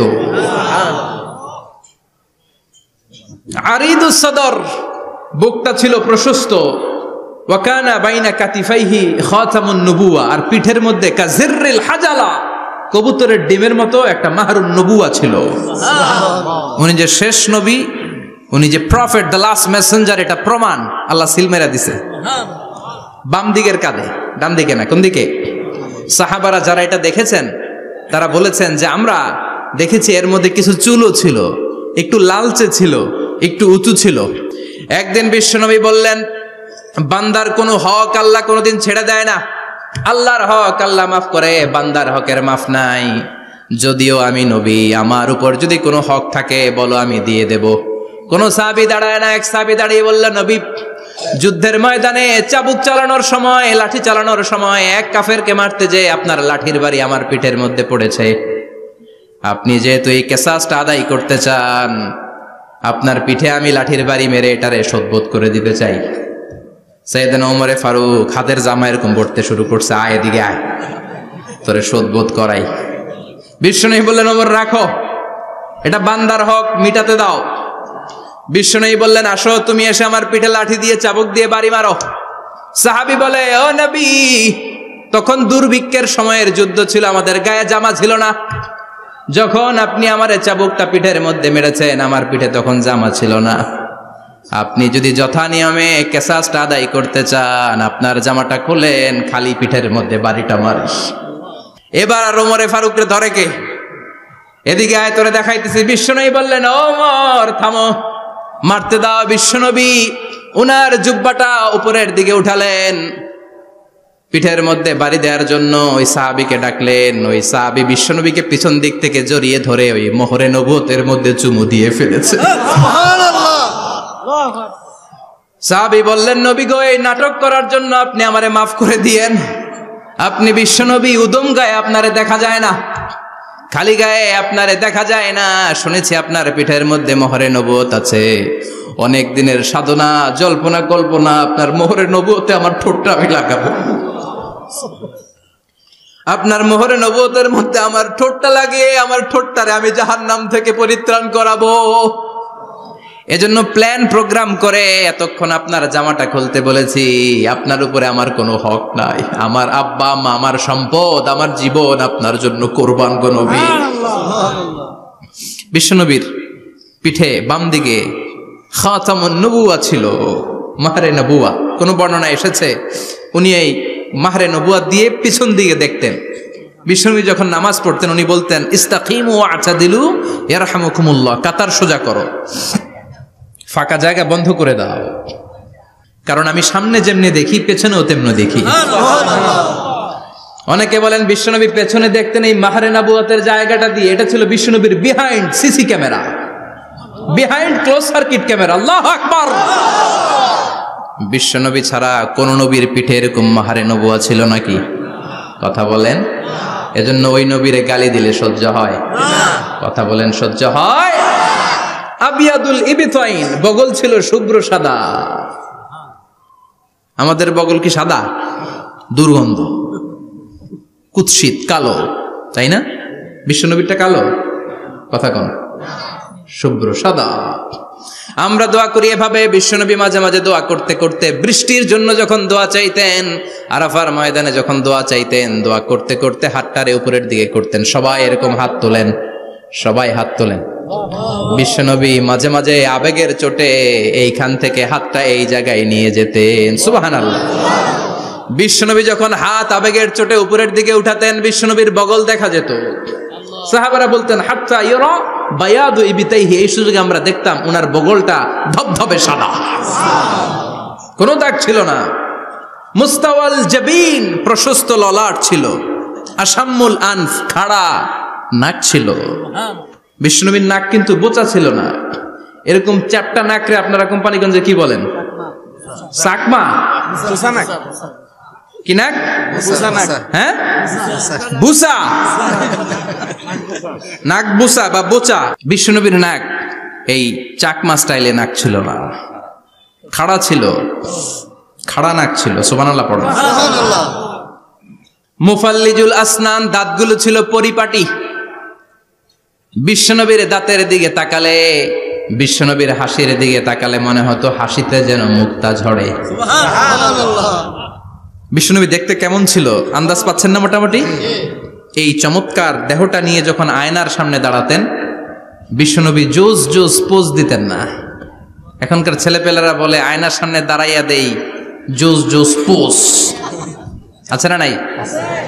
বিশ্বনবী জোস জোস পোজ দিতেন না। বিশ্বনবী আয়নার সামনে দাঁড়িয়ে বলতেন আল্লাহুম্মা হাসানতা খালকি ফাহসিন খুলুকি, ও আল্লাহ আমার চেহারাটা যেমনি আপনি সুন্দর বানিয়েছেন আমার হৃদয়টারেও সুন্দর করে দেয়। What a attitude, what an attitude! কি অ্যাটিটিউড ছিল ওনার! আমরা আয়নার সামনে সেজে পড়ে দাঁড়ালে চুলকে সাইজ করি, পাং করি, স্টাইল করে ডিজাইন করি। বিশ্বনবী সুন্দর চেহারাটা নিয়ে যখন আয়নার সামনে দাঁড়াতেন বলতেন আল্লাহ আমার চেহারাটা যেমনি সাদা হৃদয়টারেও সাদা করে দেন। কিছু মানুষ আছে চেহারা সাদা হৃদয় কালো, আছে না নাই? কিছু মানুষ আছে চেহারাটা কুচকুচে কালো অন্তরটা সাদা, এমন মানুষও আছে না নাই? বিশ্বনবীর ভেতরও সাদা বাহিরও সাদা। সুবহানাল্লাহ, সুবহানাল্লাহ। আর এই সুন্দর সাদা দেহ নিয়ে আয়নায় দাঁড়িয়ে পড়তেন আল্লাহ চেহারা যেমনি সুন্দর চরিত্রটাও সুন্দর করে দেয়। এজন্য আয়নার সামনে দাঁড়িয়ে এই দোয়ার দরকার আছে না নাই? পড়তে রাজি আছেন? মনে থাকবে না মাহফিল শেষ ভুলে যাবেন? মনে থাকবে? আয়নার সামনে আপনি যখন দাঁড়াবেন, আপনার স্ত্রী যখন দাঁড়াবে, আপনার বাচ্চারা যখন দাঁড়াবে, বলে দিবেন বাবা আয়নার সামনে দাঁড়ানোর দোয়া পড়ো। কত অসাধারণ দোয়া! পড়েন আওয়াজ করে আমার সাথে, আল্লাহুম্মা হাসানতা খালকি ফাহসিন খুলুকি, আল্লাহুম্মা হাসানতা খালকি ফাহসিন খুলুকি। এর মানে আল্লাহ আমার চেহারাটা করেছো সুন্দর, আমার আচরণ আমার চরিত্রটাও সুন্দর করে দাও। চিৎকার করে পড়েন আমিন। তাহলে বিশ্বনবীর ব্যাপারে তিনটা কথা আমরা শুনবো বলেছিলাম, প্রথমটা শুনে ফেলেছি, মানে উনি দেখতে কেমন ছিল। উনি দেখতে কেমন ছিল এর মধ্যে আমাদের আমলের কিছু নাই, শুধু বর্ণনা করা আর শোনা আর বিশ্বনবীকে ভালোবাসা, ঠিক কিনা? কারণ উনার না খাড়া, আমার তো খাড়া নাও হইতে পারে। উনি সুন্দর, আমি তো শ্যামলা হইতে পারি, কারণ এটা আল্লাহর দেয়া পরীক্ষা, ঠিক কিনা? দ্বিতীয় পয়েন্ট থেকে আমাদের আমল শুরু। দ্বিতীয় পয়েন্ট ছিল বিশ্বনবীর আচরণগত বৈশিষ্ট্য। আমার নবীর বিহেভিয়ার কেমন ছিল, কন্ডাক্ট সিস্টেম কেমন ছিল, ম্যানার কেমন ছিল, মানুষের সাথে কমিউনিকেশনটা কেমন ছিল, ব্যবহারিক জীবনটা কেমন ছিল, এগুলো আমল করার দরকার আছে না নাই? কষ্ট হচ্ছে? কষ্ট হচ্ছে? মনোযোগ আছে তো? মনোযোগ আছে না গেছে? আমরা এবার শুনবো বিশ্বনবীর আচরণ কেমন ছিল। বিশ্বনবী যখন রাস্তা দিয়ে হাঁটতেন, ইয়ামশি হাউনান, বিনয়ের সাথে হাঁটতেন। ইয়ামশি হাউনান, রহমানের বান্দারাও বিনয়ের সাথে রাস্তা দিয়ে হাঁটে, ঠিক কিনা? ওয়া ইবাদুর রাহমানিল্লাযীনা ইয়ামশুনা আলাল আরদি হাওনাও ওয়া ইযা খাতাবাহুমুল জাহিলুনা ক্বালু সালামা। রহমানের বান্দারা যখন রাস্তা দিয়ে হাঁটে, বিনয়ের সাথে হাঁটে, তারা অহংকার প্রদর্শন করে না, মানুষের সাথে বিনয়ের সাথে রাস্তা দিয়ে হাঁটে। এজন্য রাস্তা দিয়ে যখন হাঁটবো বিনয়ের সাথে হাঁটবো। রাজি আছেন তো? নাকি অহংকার প্রদর্শন করে হাঁটবেন? বিশেষ করে যুবকেরা, ৩-৪ জন যুবক একসাথে হলে রাস্তায় ওদের আর কারো হুঁশ জ্ঞান থাকে না, পুরো দুনিয়াটাই মনে হয় দুনিয়াটাই আমার, আছে না নাই? না, মুরব্বীকেও সম্মান করবা, মহিলাদেরকে সম্মান করবা, তোমার জায়গায় তুমি হাঁটবা, ভদ্রভাবে হাঁটবা। ভদ্রভাবে হাঁটার দরকার আছে না নাই? উনি মুরব্বী, একদিন উনিও তোমার মতো যুবক ছিল, ঠিক কিনা? এই যে আমার কালো দাড়ি আজীবন কালো থাকবে? কথা বলেন। উনার সাদা দাড়ি ছোটবেলায় মনে সাদা দাড়ি নিয়ে আসছিল না? হ্যাঁ, উনিও একদিন তাগড়া যুবক ছিল। উনিও কোম্পানিগঞ্জ বাজারে দাঁড়ালে লোকজন তাকিয়ে থাকতো, ঠিক কিনা? তার মানে রং ধরা যৌবন জং ধরে শেষ। যৌবন সব সময় থাকে না, সার্টেন একটা পিরিয়ডের জন্য আল্লাহ দিয়েছে। এজন্য যুবক ভাইরা, তোমাদের রক্ত গরম, তোমাদেরকে বিনয়ী হতে হবে বেশি, ঠিক কিনা? রাজি আছো তো সবাই? বিশ্বনবী বিনয়ের সাথে হাঁটতেন। ওয়াকানা ইয়াতাবাসসাম, সবসময় মুচকি হাসতেন। কি করতেন? মুচকি হাসেন তো আপনারা? হাসেন না? মুচকি হাসবেন, কারণ মুচকি হাসতে পয়সা লাগে না। লাগে? মুচকি হাসি দেন তো একটা। এই যে সবার এখন মুচকি হাসি, পয়সা লাগছে? কথা কর। তাবাসসুমুকা ফি ওয়াজহি আখিকা সাদাকা, you smile to your brother, it's a charity. তুমি তোমার ভাইয়ের দিকে তাকিয়ে যে মুচকি হাসবে, এত সদকা দেওয়ার সওয়াব হয়ে যাবে। সুবহানাল্লাহ। বিশ্বনবী সব সময় মুচকি হাসতেন। হাসি 3 ধরনের, তাবাসসুম, দিহক, কাহকাহা।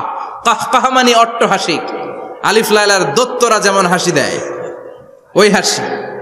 এটা নামাজের মধ্যে কেউ দিলে নামাজও শেষ, ওযুও শেষ। আর দিহক, হালকা আওয়াজে হাসি, সামান্য দাঁত দেখা যায় মাঝে মাঝে। বিশ্বনবী মজা করে এরকম হাসি দিতেন, কিন্তু সব সময় বিশ্বনবীর ঠোঁটের মধ্যে মুচকি হাসি লেগেই থাকতো। তাহলে আমরা বিনয়ের সাথে হাঁটবো, নাম্বার 1। নাম্বার 2, সবসময় মুচকি হাসবো। রাজি আছেন?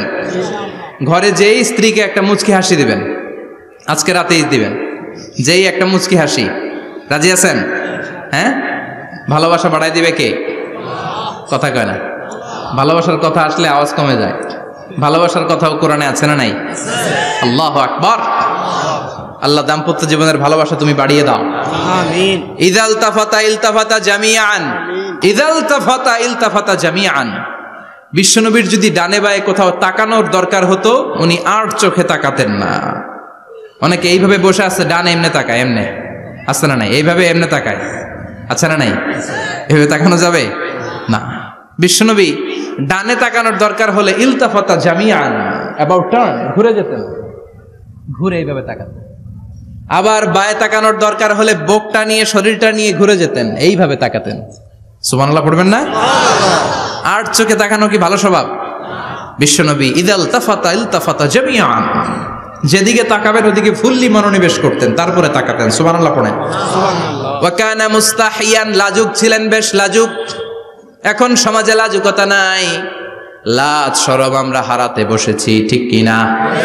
বিশ্বনবী আসাদ্দ হায়াআন মিনাল আযরা ফি খিদরিহা, যেই মেয়েদের বিয়ে হয় নাই, এমন ভার্জিন নারী, কুমারী নারী যারা পর্দার ভেতরে অনেক লাজুক হয়ে বসে থাকে, বিশ্বনবী পর্দার আড়ালের ওই কুমারী নারীদের চাইতেও বেশি লাজুক ছিলেন।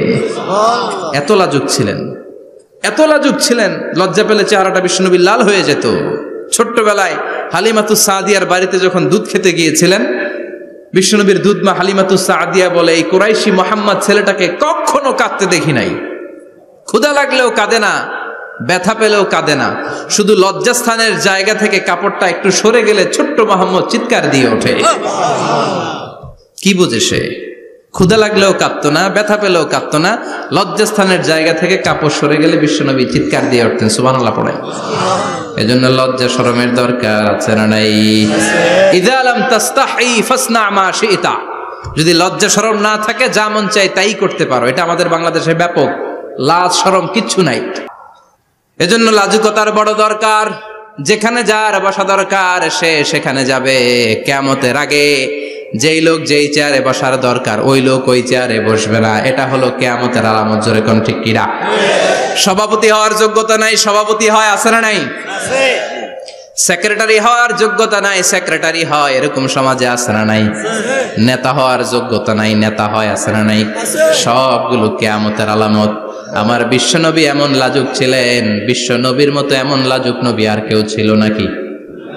কথা বলেন। ওয়াকানা আসহাবুল মাইমানা, বিশ্বনবী ডানপন্থী ছিলেন। কি পন্থী? কি পন্থী? মুষ্টিবদ্ধ ডান হাতটাকে এরকম উপরের দিকে করেন আর চিৎকার করে বলেন, বিশ্বনবী কোন পন্থী ছিল? আমরা কোন পন্থী? জান্নাতে কারা ঢুকবে? কোন বামপন্থীর স্থান জান্নাতের ভেতরে হবে না। চিৎকার করে বলেন, কোন নাস্তিক জান্নাতে ঢুকতে পারবে? এজন্য নবীদের মতো ডানপন্থী হতে হবে। জোরে কোন ঠিক কিনা?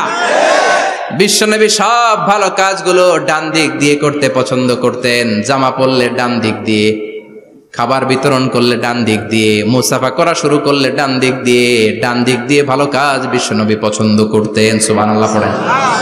আসহাবুল মাইমানা, বিশ্বনবী মেহমানদারি করতে পছন্দ করতেন। আমরা করি তো? মেহমানদারি করান? মেহমান ঘরে আসলে ভালো লাগে? খারাপ লাগে কার কার দেখি? সবার ভালো লাগে, কিন্তু আমরা অনেকে খুশি হই না। মেহমান আসলে নাখোশ হই, নিজে খাইতে পাই না। মেহমান আইছে কে?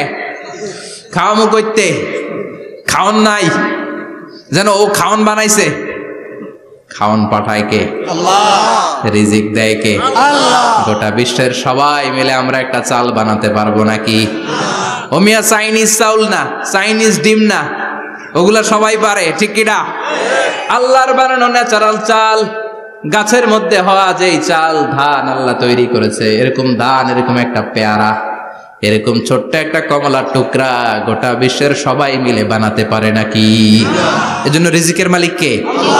মেহমান আপনার রিজিকে ভাগ বসাতে আসে না, সে তো তার রিজিক নিয়ে আসে। সে আরো এসে আপনার রিজিকে বরকত ঢুকিয়ে দিয়ে যায়। চিল্লা এখন ঠিক কিনা? কারণ আমরা বরকতে বিশ্বাসী। বরকত বিশ্বাস করেন? 5 লাখ টাকা মাসে কামায়, ডাইন হাতে বা হাতে, আছে না নাই? হালাল হারাম ইচ্ছা মতো কামায়, মাস শেষে কিচ্ছু থাকে না, এরকম ডাকাইত আছে না নাই? হসপিটালের একটা বিল পরিশোধ করতে 3 লাখ চলে যায়, ঋণের বোঝায় জর্জরিত, রাতে ঘুম নাই, তার মানে বরকত নাই। আরেকজনের বেতন 20,000, কয় হাজার? বাড়ি ভাড়া 6,000, বাজার খরচ 6,000, ছেলে মেয়ের স্কুলের বেতন 6,000, বেড়ায় দান করে আরো 1,000, আরো থাকে। সুবহানাল্লাহ পড়েন। দিস ইজ কল্ড বারাকা। 20,000-এর বেতনের ভেতরে বারাকা ছিল। 5 লক্ষ ইনকাম, 1 টাকাও নাই, ঠিক কিনা? এজন্য কোটি টাকার মালিক দেখলে মনে করবেন না অনেক সুখ। এই দুনিয়ার জীবনটা ধোঁকা, মোহাচ্ছন্ন হয়ে আছি আমরা। এটা ধোঁকা, এটা মরিচিকা, এটা চাকচিক্যময় একটা জায়গা। মৃত্যুর পর মনে হবে একটা দুঃস্বপ্ন ঘটেছিল আমার, বিশাল এক জগৎ পড়ে আছে সামনে। দুনিয়াটাই ধোঁকা, দুনিয়াটাই মোহের জায়গা। আমরা সবাই মোহাচ্ছন্ন হয়ে আছি।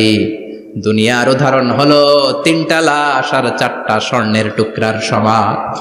3 জন যুবক কাজের জন্য বেরিয়েছে, পথিমধ্যে 4টা স্বর্ণের টুকরা পেয়েছে। যুবক কয়টা? স্বর্ণ পাইছে কয়টা? মহা খুশি, খুশিতে বাকবাকুম। 4টা স্বর্ণের বড় বড় টুকরা পেয়েছে। আমরা আজীবন খেলে বসে খেয়ে যেতে পারবো, কিচ্ছু লাগবে না আমাদের। 3 বন্ধু বলে ভাগ করি, আরেকজন বলে ক্ষুধা লাগছে। একজন যা বাজার থেকে রুটি কিনে নিয়ে আয়, খাওয়ার পরে ভাগ করবো। একজন রুটি কিনতে গেল, শয়তান 2টারে বুঝায়, ওইটারে মারতে পারলে ভাগ বটোয়ারা সহজ হবে। তোরা 2 জন স্বর্ণ 4টা, তুই নিবি 2টা, ও নিবে 2টা। হিসাব সহজ না? দুই বন্ধু প্ল্যান করছে, ওইটারে মাইরা তুই দুইটা আমি দুইটা। যেটা রুটি আনতে গেছে প্ল্যান করেছে রুটির মধ্যে বিষ মিশায় নেই, কি মিশাবো? বিষ। তাহলে বিষ খাওয়া রুটি খেয়ে ওই দুইটা সে সব পাবে, আমি পাবো, ভাগাভাগির কিছু নাই, সব যাবে আমার কাছে। 4টা স্বর্ণের টুকরার মালিক আমি। রুটির মধ্যে বিষ মেখে নিয়ে এসেছে, ওই দুই বন্ধু প্ল্যান অনুযায়ী ওইটারে ধরে মেরে ফেলছে। এবার মহা খুশি, এক বন্ধু কয় এবার তো ভাগ বটর আর কিছু নাই, তুই দুইটা আমি দুইটা, আগে খাইয়া লইস। আগে খাওয়ার পরে এই দুইটাও নাই। 3টা লাশ, 4টা স্বর্ণের টুকরা, এটাই তো দুনিয়ার জীবন, ঠিক কিনা? আসল জীবন কবর থেকে শুরু হবে, কোন ঠিক কিনা? একদিন মাটির ভেতরে হবে ঘরে মন আমার, কেন বাঁধো দালান ঘরে মন আমার, কেন বাঁধো দালান ঘর, ঠিক কিনা? দুনিয়ার জীবন আসল জীবন না, এটা মরিচিকা, এটা ধোঁকা, এটা মোহ, এটা শয়তানের চাকচিক্য। আসল জীবন কবরের জীবন, আসল জীবন সামনে পড়ে আছে, জন্য বরকতে বিশ্বাস করি আমরা, ঠিক কিনা? ল্যান্ড ক্রুজার দাপিয়ে বেড়ায়, বড় বড় টাওয়ারের মালিক, অনেক সম্পদের মালিক, এটা দেখেই মনে করবেন না অনেক সুখে আছে, ঘরে যেয়ে দেখেন কোনো সুখ নাই, ঠিক কিনা? সাধারণত টাকা যার বেশি দুঃখ তার বেশি, টাকা যার কম সুখ তার বেশি। সুবহানাল্লাহ পড়েন। আল কানাআতু মিনাল ইসলাম। এজন্য আমার শ্রমিক ভাইয়েরা, আপনাদের এক পা জান্নাতে এমনি ঢুকে আছে। নামাজ পড়বেন, মা বাবার খেদমত করবেন, ইসলামের নিয়মগুলো মানবেন, দ্বিতীয় পাটাও জান্নাতে ঢুকায় দিবে কে? আল্লাহ। আর যারা কোটি কোটি টাকার পাহাড় বানিয়েছে, ওদের হিসাবের ফিরিস্তি অনেক বড়। বিশাল বাড়ির মালিক, ল্যান্ড ক্রুজার চালায়, সাবরোলেট চালায়, পোরশে, ফারারে, ল্যাম্বরগিনি চালায়, আছে না নাই? ঘরে সুখ নাই, রাতে ঘুম নাই, টেনশন আর টেনশন, 4টা ট্যাবলেট খেয়ে আধা ঘন্টা ঘুমাতে পারে না, এরকম ধনী আছে না নাই? সব ধনীরা আবার এক পাল্লায় মাইপেন না। মাথার ঘাম পায়ে ফেলে যেই ধনী ব্যবসায়ীরা বড়লোক হয়েছে, ওদের ঘরে ঠিকই শান্তি আছে। তার মানে টাকা যার বেশি ওষুধ তার বেশি, কিচ্ছু খেতে পারে না। দেখবেন ধনীদের খাবারের ডায়েটে থাকে ভেজিটেবলস আইটেম, ঠিক কিনা? এমনি হজম হয় না, আবার ডাক্তারের কাছে গেলে বলে কিচ্ছু খাবেন না, খালি ঘাস খাবেন। কি খাবেন? মানে ভেজিটেবল খাবেন, সবজি খাবেন তো সুস্থ থাকবেন, আছে না নাই? ঘুম নাই, শান্তি নাই। এই যে কোম্পানিগঞ্জ বাজারের যারা কুলি মজুর শ্রমিক, এদের ঘুমে ঝামেলা আছে? কথা বলেন। ধনী পয়সাওয়ালা কোটিপতি, সে ঘুমের ট্যাবলেট খায়, ঘুমের জন্য যে ট্যাবলেট লাগে রিক্সাওয়ালা ওইটাই জানে না, ঠিক কিনা? 1000 কোটি টাকার মালিক হলে বাড়ি কিনা যায়, গাড়ি কিনা যায়, সুখ কিনা যায় না। কোম্পানিগঞ্জ বাজারে সুখ বিক্রি হয় এমন দোকান আছে নাকি? কথা কন, একটাও নাই। কি করলেন আপনারা? সুখের দোকান দিতে পারলেন না? কি আজীব তামাশা। টাকা দিয়ে সুখ কিনা যায় না, গাড়ি কিনা যায়, বাড়ি কিনা যায়, কিন্তু সুখ নো ওয়ে, কেনা যায় না। টাকা হলে জাজিম কিনা যায়, বালিশ কিনা যায়, ঘুম কিনা যায় না। ঘুম কিনা যায়? ফার্মেসিতে ডাক্তারের কাছে যে যদি বলেন 2000 টাকার ঘুম দেন, দিবে? ডাক্তার কি বলবে? ধুরু মিয়া, আমারই ঘুম আসে না, তোমারে আমি ঘুম বিক্রি করব, আচ্ছা না নাই? শ্রমিক ভাই, রিক্সাওয়ালাদের ঘুমের ঝামেলা নাই, যেখানে রাই তো ওইখানে, যেখানে রাই তো ওইখানেই কাই। ওর মাথা লাগতে দেরি বিছানায়, নাক ডাকতে দেরি হয়, ওর নাকের ডাকের আওয়াজে ট্রাকের ইঞ্জিনও ফেল, ঠিক কিনা? এজন্য আমরা বরকতে বিশ্বাসী। অল্প খাবো, অল্প পড়বো, অল্প জমাবো, অল্পের ভেতর বরকত দিয়েছে কে? এজন্য মেহমান আসলে বিশ্বনবী খুশি হতেন, আমরাও মেহমান আসলে খুশি হব। রাজি আছি না নাই? সবাই রাজি? মেহমানদারি করাবেন তো? এরপরে বিশ্বনবী ইনসাফ করতেন। কি করতেন? ইনসাফ করতেন। বিচার করার সময় বিশ্বনবী ইনসাফ করতেন। গোটা বিশ্বকে ইনসাফ শিখিয়েছেন বিশ্বনবী। আমাদের দেশেও তো ইনসাফ হয় না? হাইকোর্টে, সুপ্রিম কোর্টে, গ্রাম্য সালিশে আছে? আছে? আহা, আহকামুল হাকিমিনের দরবারে সবগুলো বিচার আবার বসবে। চিল্লায় বলেন ঠিক কিনা? ও মিয়া, দুনিয়াতে বিচারপতি বিচারের রায় দেয়, ওই বিচারপতিরও বিচার আছে না নাই? সবচেয়ে বড় বিচারপতির নাম কি?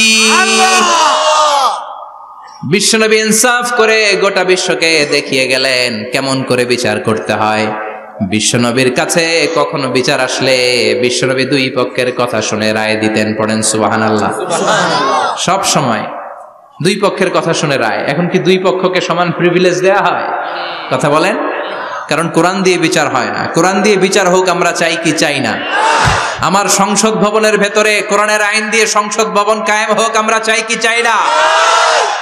সেনাবাহিনীর ভেতরে দরবার হলগুলোতে যখন আলোচনা বসে কোরআন মাঝখানে থাকবে, চিল্লায় বলেন ঠিক কিনা? দেশের সবগুলো ক্যান্টনমেন্টের ভেতরে কোরআন থাকার দরকার আছে না নাই? সবগুলো আদালতের ভেতরে কোরআন থাকার দরকার আছে না নাই? কোরআনের আইন অনুযায়ী আমার দেশের সব নিয়ম কানুন চলবে আমরা চাই কি চাই না? এই কোরআনের আইনের বিরুদ্ধে যদি কোনো আইন পাশ করা হয় আমরা ওই আইনের বিরুদ্ধে চিৎকার করে বলেন ঠিক কিনা? আমরা এই কোরআনের জন্য সব বাজি রাখতে রাজি আছি। আমরা জীবন বাজি রাখতে রাজি আছি।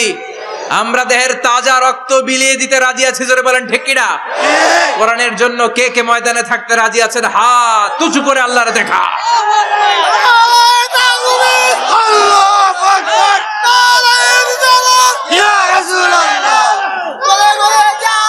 ইসলামের শত্রুরা হুঁশিয়ার সাবধান, ইসলামের শত্রুরা হুঁশিয়ার সাবধান, নারায়ে তাকবীর, আল্লাহু আকবার। আল্লাহ কোরআনের জন্য যে ভালোবাসাটাকে তুমি কবুল করো। আমিন। আমরা যেন দেখে যেতে পারি যে এই দেশে কালেমার পতাকা পতপত করে উড়েছে। আমরা যারা ইসলামের পক্ষে, এটাই আমাদের অপরাধ। আমরা ইসলামকে একটা বিজয়ী শক্তি হিসেবে দেখতে চাই। আমরা ইসলামকে পার্লামেন্টের ভেতরে দেখতে চাই। আমরা কালিমার পতাকা পতপত করে উঠছে এটা দেখে যেতে মরতে চাই। চিল্লায় বলেন ঠিক কিনা? বিশ্বনবী ইনসাফ শিখালেন। বিচার আসলে দুই পক্ষের কথা শুনতেন। বিশ্বনবীর স্ত্রী সাওদা এসে বলে, নবী, আমি আপনার কুমারী বউ আয়েশার ঘরে তরকারি নিয়ে গিয়েছিলাম, ঝোল নিয়ে গিয়েছিলাম, কোন বর্ণনায় পায়েস নিয়ে গিয়েছিলাম। তরকারি দেওয়ার পরে আপনার স্ত্রী রেগে বলে, তরকারি দিলা কেন? আমি কি তরকারি রাঁধতে পারি না? আনলা কেন? রাগের চোটে তরকারির ঝোল নিয়ে পায়েস নিয়ে আমার গালের মধ্যে মাখিয়ে দিয়েছে আপনার বউ। আপনি তো শ্রেষ্ঠ বিচারক, ও নবী বিচার করে দেন। দুই বউয়ের মধ্যে ঝগড়া আছে না নাই? বিশ্বনবী সাউদার কথা শুনলেন, মা আয়েশাকে ডেকে পাঠালেন। মা আয়েশারে বললেন, ও আয়েশা, আসলে এমনটা করেছো নাকি?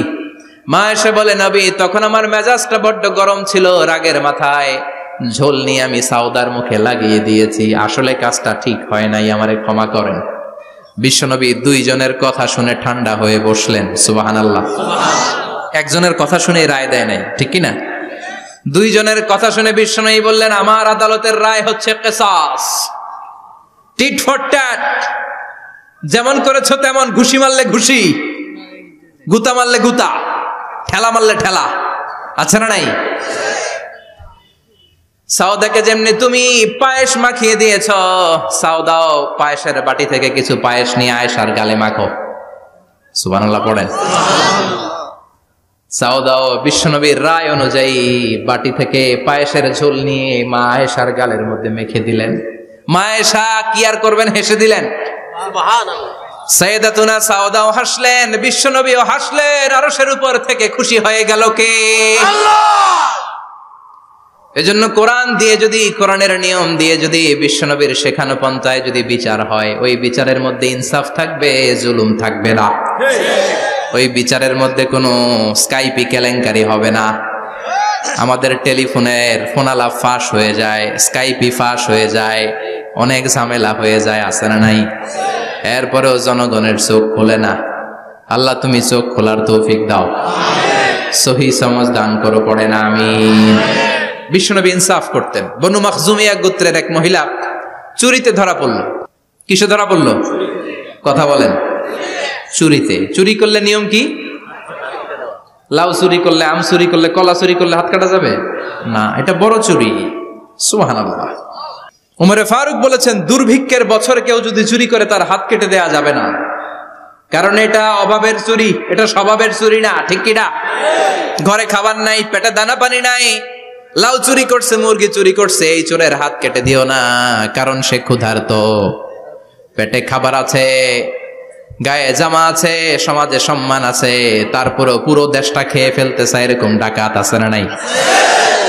দেশের টাকা পাচার করে, ব্ল্যাক মানি করে, এরকম ডাকাত আছে না নাই? ঘুষ খেতে খেতে পেটটা এরকম হাতির মতো মোটা করেছে, এরকম ডাকাত আছে না নাই? দেশের সবকিছু লুণ্ঠন করে, এরকম আছে না নাই? এই ডাকাতদের হাত কাটার মধ্য দিয়ে হাত কাটার প্রোগ্রাম শুরু করতে হবে। এরকম একটা ডাকাতের হাত কেটে যদি দেশের গভর্নমেন্ট বাইতুল মোকাররমে জুমার নামাজের সামনে লাইভ সম্প্রচার করে, সারা বাংলাদেশের 18 কোটি মানুষ যদি দেখে, আর কেউ চুরি করবে? চুরি করার আগে 3 বার লাফ দিবে, যেরকম ঠিক কিনা? বনু মাখজুমিয়া গোত্রের এক নারী চুরিতে ধরা পড়ল। ভেরি প্রেস্টিজিয়াস এন্ড ডিগনিফাইড ফ্যামিলির মেয়ে। এলাকায় সম্ভ্রান্ত কিছু ফ্যামিলি থাকে না, এরকম বড় ফ্যামিলির মেয়ে। সব সাহাবারা বলল, এখন যদি নবী হাত কেটে দেয় মদিনাতে তো মারামারি হবে। ওসামা বিন যায়েদকে বলল, ওসামা তুমি বিশ্বনবীর সবচেয়ে প্রিয় পাত্র, হুব্বু রাসূলিল্লাহ, তুমি যাও বিশ্বনবীরে বলো হাত যেন কেটে না দেয়। ওসামা যে বলে, নবী গো, সব সাহাবারা বলেছে এই মেয়ের হাত কাটলে মদিনায় ঝামেলা হবে, হাত কেটে দিয়েন না। এই কথা শুনে বিশ্বনবীর চেহারাটারে লাল করে দিল কে? বিশ্বনবী বললেন, ওসামা কোত্থেকে এত বড় স্পর্ধা পেলি রে তুই ওসামা? এই আইনটা তো আমি বানাই নাই, আরশের উপর থেকে এই আইনটা নাজিল করেছে কে?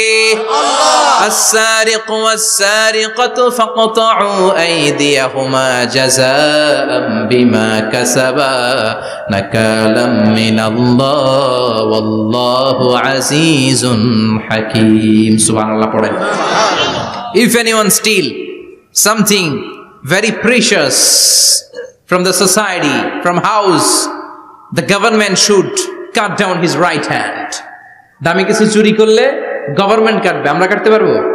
এটা সরকারের কাজ, সরকার ডান হাত কেটে দিবে। ওসামা, এটা আল্লাহর আইন। কেমন করে আল্লাহর আইনে তুমি সুপারিশ করতে আসো? কোন বনু মাখজুমিয়া গোত্রের মেয়ে? ওই মেয়ে তো দূরের কথা, আমার কলিজার টুকরা ফাতেমাও যদি চুরি করে, আমি রামদা নিয়ে ফাতেমার ডান হাতটা এক কোপ দিয়ে কেটে দিতে এক মুহূর্ত দেরি করব না রে ওসামা। জাস্টিস, ইনসাফ শিখে নাও। কেমন করে প্রতিষ্ঠা করেছে বিশ্বনবী, চিৎকার করে বলেন ঠিক কিনা? এগুলো হচ্ছে বিশ্বনবীর অভ্যাস, আচরণ। বিশ্বনবী ধীরস্থির ভাবে কথা বলতেন, তাড়াহুড়ো করতেন না। সাহাবারা বলতেন, বিশ্বনবী যখন কথা বলতেন প্রতিটা শব্দ আলাদা করা যেত, প্রতিটা অক্ষর আলাদা করা যেত। আল্লাহু আকবার। আবার জরুরি কোনো কথা যখন বিশ্বনবী বলতেন, ওইটাকে 3 বার বিশ্বনবী রিপিট করতেন। কয়বার? 3 বার। কারণ জরুরি। কারণ কি? যেন না ভুলে যায়, ভুল যেন না হয়, 3 বার বলতেন। বিশ্বনবী একবার তাকওয়া নিয়ে ওয়াজ করতেছিলেন, আর বলছিলেন তাকওয়া হা হুনা হা হুনা হা হুনা, তাকওয়া এইখানে এইখানে এইখানে। কয়বার বললেন? কারণ তাকওয়ার ওয়াজ কি কম গুরুত্বপূর্ণ নাকি বেশি গুরুত্বপূর্ণ? তাকওয়া মানে কার ভয়? যাদের হৃদয়ে আছে আল্লাহর ভয়, তারা কবু পথ ভুলে যায় না। আল্লাহর প্রেম ছাড়া এই দুনিয়ায় কারো কাছে কোনো কিছু চায় না, ঠিক কি না? যাদের হৃদয়ে আছে আল্লাহর ভয়, তারা কবু পথ ভুলে যায় না। আল্লাহর প্রেম ছাড়া এই দুনিয়ায় কারো কাছে কোনো কিছু চায় না। রাতের আধারে যারা সেজদাতে রয়, দু চোখের শ্রুতে নদী যেন বয়। রাতের আধারে যারা সেজদাতে রয়, দু চোখের শ্রুতে নদী যেন বয়। ছলনার হাতছানি যতই ডাকুক, ছলনার হাতছানি যতই ডাকুক, পেছনে ফিরেও সে তাকায় না। যাদের হৃদয়ে আছে আল্লাহর ভয়, তারা কবু পথ ভুলে যায় না। আল্লাহর প্রেম ছাড়া এই দুনিয়া কারো কাছে কোনো কিছু চায় না। চিৎকার করে বলেন ঠিক কিনা? তাকওয়ার ওয়াজ করলেন। তাকওয়া মানে আল্লাহর ভয়। বিষ্ণুই বললেন তাকওয়া হা হুনা, তাকওয়া হা হুনা, তাকওয়া হা হুনা, তাকওয়া এই জায়গায়, তাকওয়া এই জায়গায়, তাকওয়া এই জায়গায়। যেহেতু এটা গুরুত্বপূর্ণ, বিষ্ণুনবী 3 বার ইঙ্গিত করে বলেছেন। সুবহানাল্লাহ। বিষ্ণুনবী বলেন না তাকওয়া হা হুনা, তাকওয়া এইটা। বলেন না তাকওয়া হা হুনা, তাকওয়া এইটা। বলেন না তাকওয়া হা হুনা, তাকওয়া এইটা। জুব্বায় তাকওয়া, দাড়িতে তাকওয়া, টুপিতে তাকওয়া বলে নাই। তাকওয়ার আসল জায়গা হলো হৃদয়। এজন্য যাদের হৃদয়ে আল্লাহর ভয় আছে তারা কোনোদিন পথ হারাতে পারে না। তাদেরকে সিরাতুল মুস্তাকিমের উপর দায়েম রাখে কে? কি সুন্দর অভ্যাস ছিল বিশ্বনবীর, মানার দরকার আছে না নাই? বিশ্বনবীর আরেকটা অভ্যাস ছিল, বাসি খাবার খেতেন না, জানেন? বাসি খেতেন না, অল্প খেতেন, কিন্তু যেটা খেতেন ভালোটা খেতেন। অল্প খেতেন কিন্তু যেটা খেতেন ভালো খেতেন। মধু খেতে পছন্দ করতেন, কিন্তু মধুর মধ্যে দুর্গন্ধওয়ালা একটা মধু আছে না, মাগাফির, বুখারীতে লম্বা ঘটনা, ওইদিকে যাব না। এই মাগাফিরের মধু উনি খেতে চাইতেন না। ভালো সুগন্ধিওয়ালা মধু তিনি বিশ্বনবী খেতে পছন্দ করতেন। বিশ্বনবীর খাবারের তালিকায় সবচেয়ে পছন্দনীয় তালিকায় ছিল এই মধু। মধু খেতেন, দুধ খেতেন, খেজুর খেতেন, জব খেতেন, বার্লি খেতেন, ছাগলের বাজুর মাংস খেতে পছন্দ করতেন, সিনার মাংস। সুবহানাল্লাহ কইবেন না? What a choice! কি চয়েস ছিল বিশ্বনবীর! বাজুর মাংস খেতেন। বিশ্বনবী লাউ খেতে পছন্দ করতেন, লাউ। রুম্মান ফল খেতে পছন্দ করতেন, রুম্মান মানে ডালিম। রুম্মান মানে কি? ডালিম খেতে পছন্দ করতেন। মাশরুম খেতে পছন্দ করতেন। সুবহানাল্লাহ পড়েন। মাশরুমের স্যুপ পাওয়া যায় না রেস্টুরেন্টে? বিশ্বনবী বলতেন আল কামআতু মিনাল মান্নি ওয়া মাউহা শিফাউন লিল আইন। এই কামআ মানে মাশরুম, ব্যাঙের ছাতা, এটা হলো মান্না সালোয়ার মতো দামি খাবার।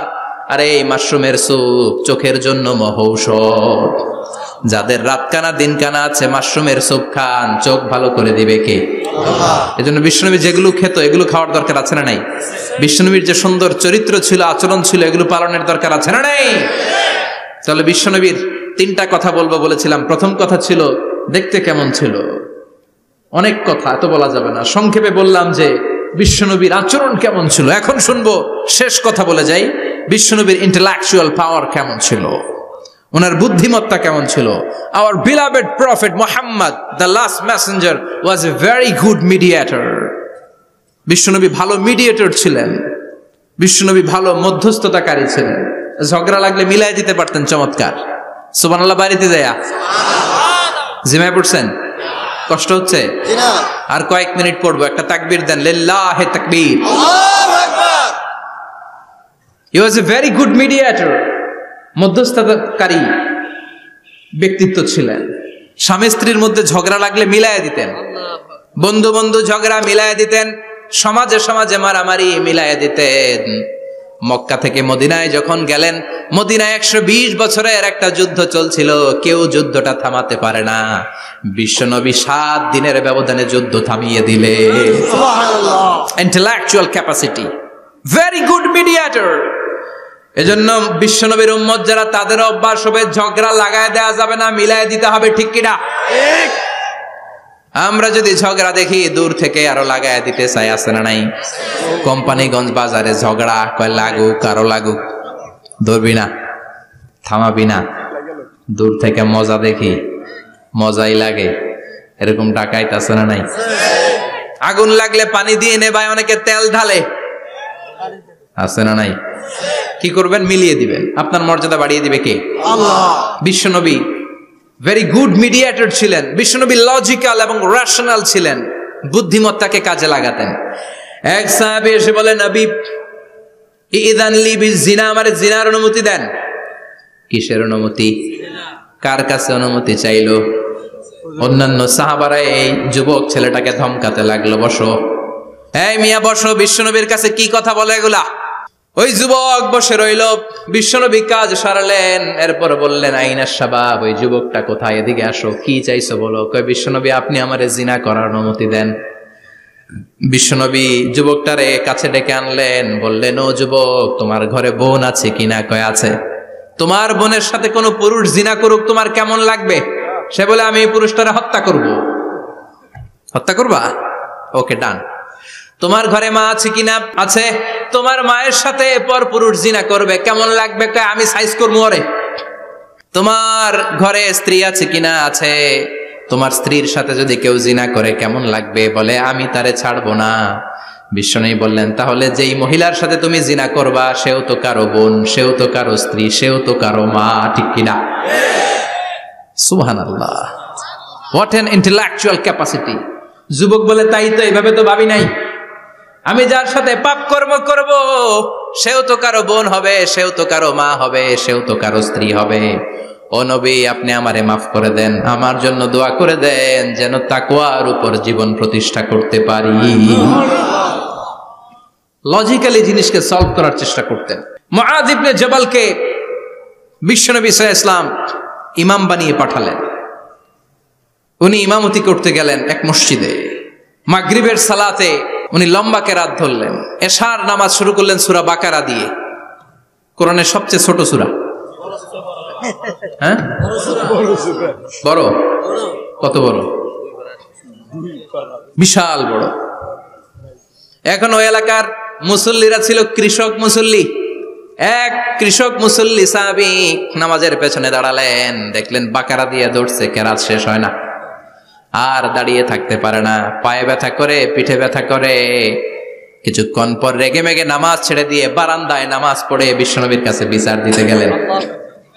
যে বললেন, নবী এমন ইমাম পাঠাইছেন এশা পরে বাকারা দিয়া। বিশ্বনবীকে সর্বনাশ, মুআয তো ভেজাল লাগাই ফেলতেছে। ডেকে পাঠালেন, সহিহ বুখারীর বর্ণনা। বিশ্বনবী বললেন, মুআয, হোয়াট আর ইউ ডুইং দেয়ার? কি করছো তুমি সেখানে? আফাতানুন আনতা ইয়া মুআয? ও মুআয, তুমি কি ফিতনা বাজাও নাকি? তুমি কি ফিতনা ছড়াচ্ছ নাকি? খেটে খাওয়া মানুষ, কৃষক মানুষ, মাঝারি সাইজের কত সুন্দর সূরা আছে, ওয়াদ-দুহা ওয়াল-লাইলি ইযা সাজা, আল কারিআতু মাল কারিআ, আসনা নাই, আলহাকুমুত তাকাসুর, আসনা নাই। এগুলো দিয়ে না পড়ে বড় বড় সূরাতুল্লাহ কেন্দ্রে মুআয, আফাতানুন আনতা ইয়া মুআয, তোমারে কি আমি অ্যাপয়েন্টমেন্ট দিছি তুমি ফিতনা বাজাবা? খবরদার মুআয, ইয়াসসিরু ওয়ালা তুআসসিরু, ইসলামকে মানুষের কাছে সহজ করে উপস্থাপন করবা। বাশশিরু ওয়ালা তুনাফিরু, ইসলামকে এমন ভাবে উপস্থাপন করবা না যে তোমার কথা শুনে মানুষ দিন থেকে ভেগে ভেগে যায়। তাহলে এই দায়ভার ইসলামের নয়, এই দায়ভার বর্তাবে তোমার কাঁধের উপর। চিৎকার করে বলেন ঠিক কিনা? আমাদের মধ্যে অনেকে ইসলামকে অনেক কঠিন করে ফেলে, মানুষকে আশার বাণী শোনায় না, কয় এমনি না পড়লে আপনার বাদ, আপনি বেদাত করছেন, আপনি শিরক করছেন, আপনার কিচ্ছু হবে না। যারে বলে কিচ্ছু হবে না, সে বলে আমার যেহেতু কিচ্ছু হবে না, তোর কথা শোনার আমার দরকার নাই। যে আমারে আশার বাণী শোনায় আমি তার কাছে যাই, ঠিক কি না? এজন্য সহি ইসলাম আপনি প্রচার করবেন, but your approach should be very flexible. 100 বছর যেটা চালু আছে আপনি একদিনই উঠিয়ে দিতে পারবেন? It's not a logical approach. বিশ্বনবীর অ্যাপ্রোচ, বিশ্বনবীর রেশনাল ক্যাপাসিটি এমনটা ছিল না। সহজভাবে বুঝাবেন, আদ-দীন ইউসরুন লা উসরা ফি, দিনটা হলো সহজ, দিনের মধ্যে কাঠিন্যতা নাই। সুবহানাল্লাহ, কি ক্যাপাসিটি! আমি যেমনি আপনাদেরকে নিয়ে বসে ওয়াজ করতেছি, বিশ্বনবী ওয়াজ করতেন, তবে সংক্ষিপ্ত ওয়াজ। আমরা আধা ঘন্টা করে যদি রাখতে চাই, হুজুর আরো আধা ঘন্টা করেন, তো আরো আধ ঘন্টা করে যদি শেষ করতে চাই, হুজুর আর 10 মিনিট করেন। হুজুর ওয়াজ অনেক টেস্ট লাগে, হুজুর নামাজ টেস্ট লাগে না। আচ্ছা না নাই? ওয়াজ ভাল লাগে, নামাজ ভাল লাগে না, কিন্তু বিশ্বনবীর ওয়াজ ছিল সংক্ষিপ্ত। আর বিশ্বনবী বলতেন, one of the minor sign before the day of judgment, your lecture will be longer, your salat will be shorter.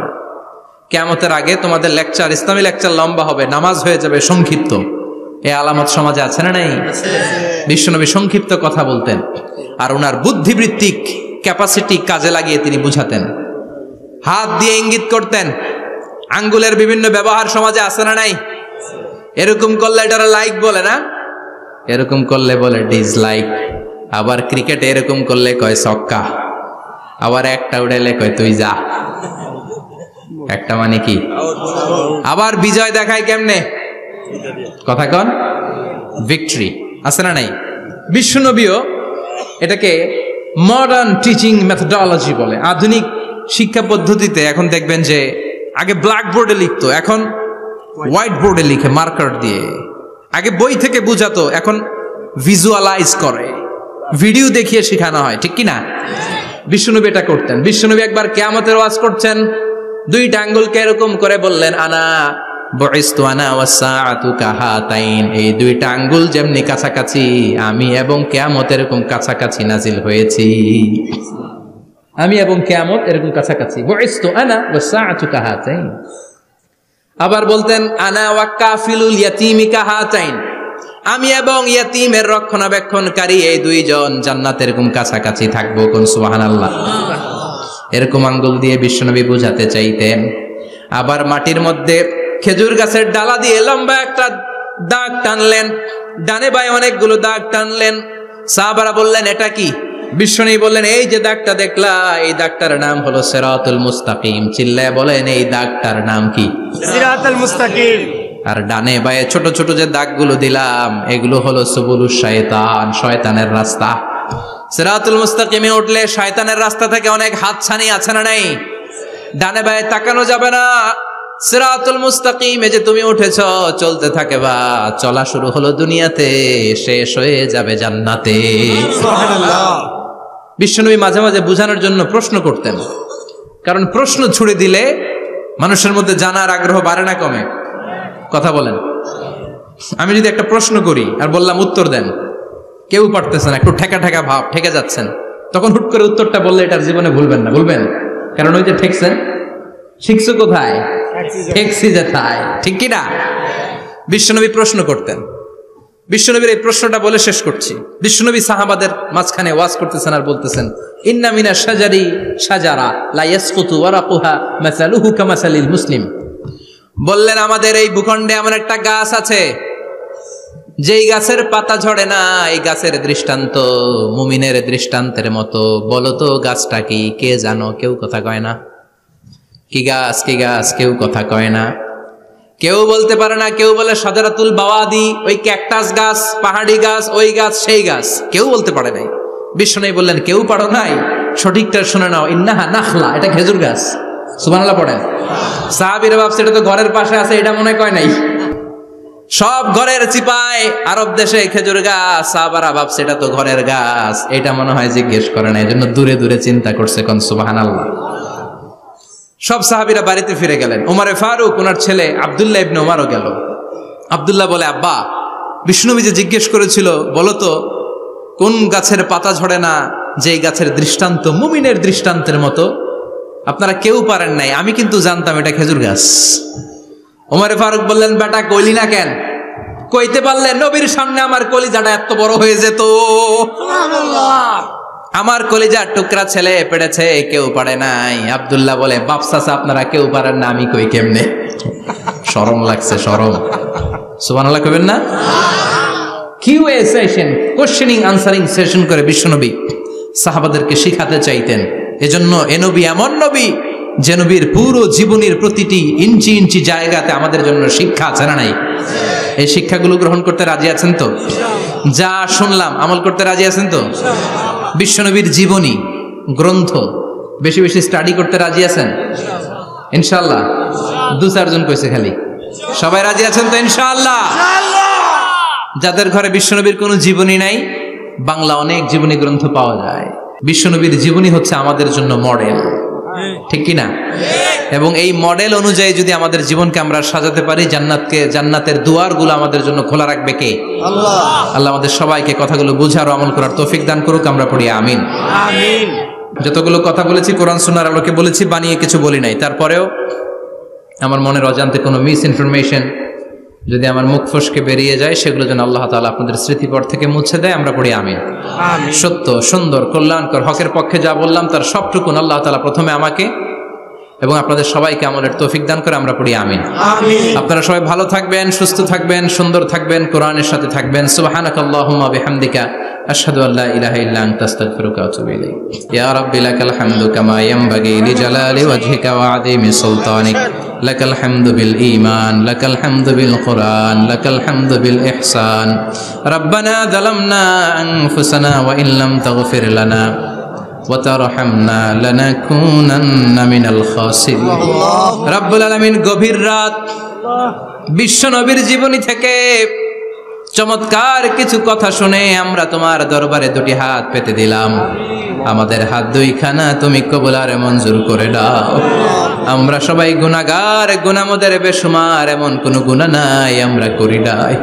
রব্বুল আলামিন তোমার কাছে ক্ষমা চাই, আমাদের সবাইকে তুমি মাফ করে দাও। আব্বা আম্মা, দাদা দাদি, নানা নানি, চাচা চাচি, খালা খালু, মামা মামি, পাড়া প্রতিবেশী, দেশি কেশি সবাইকে মাফ করে দাও।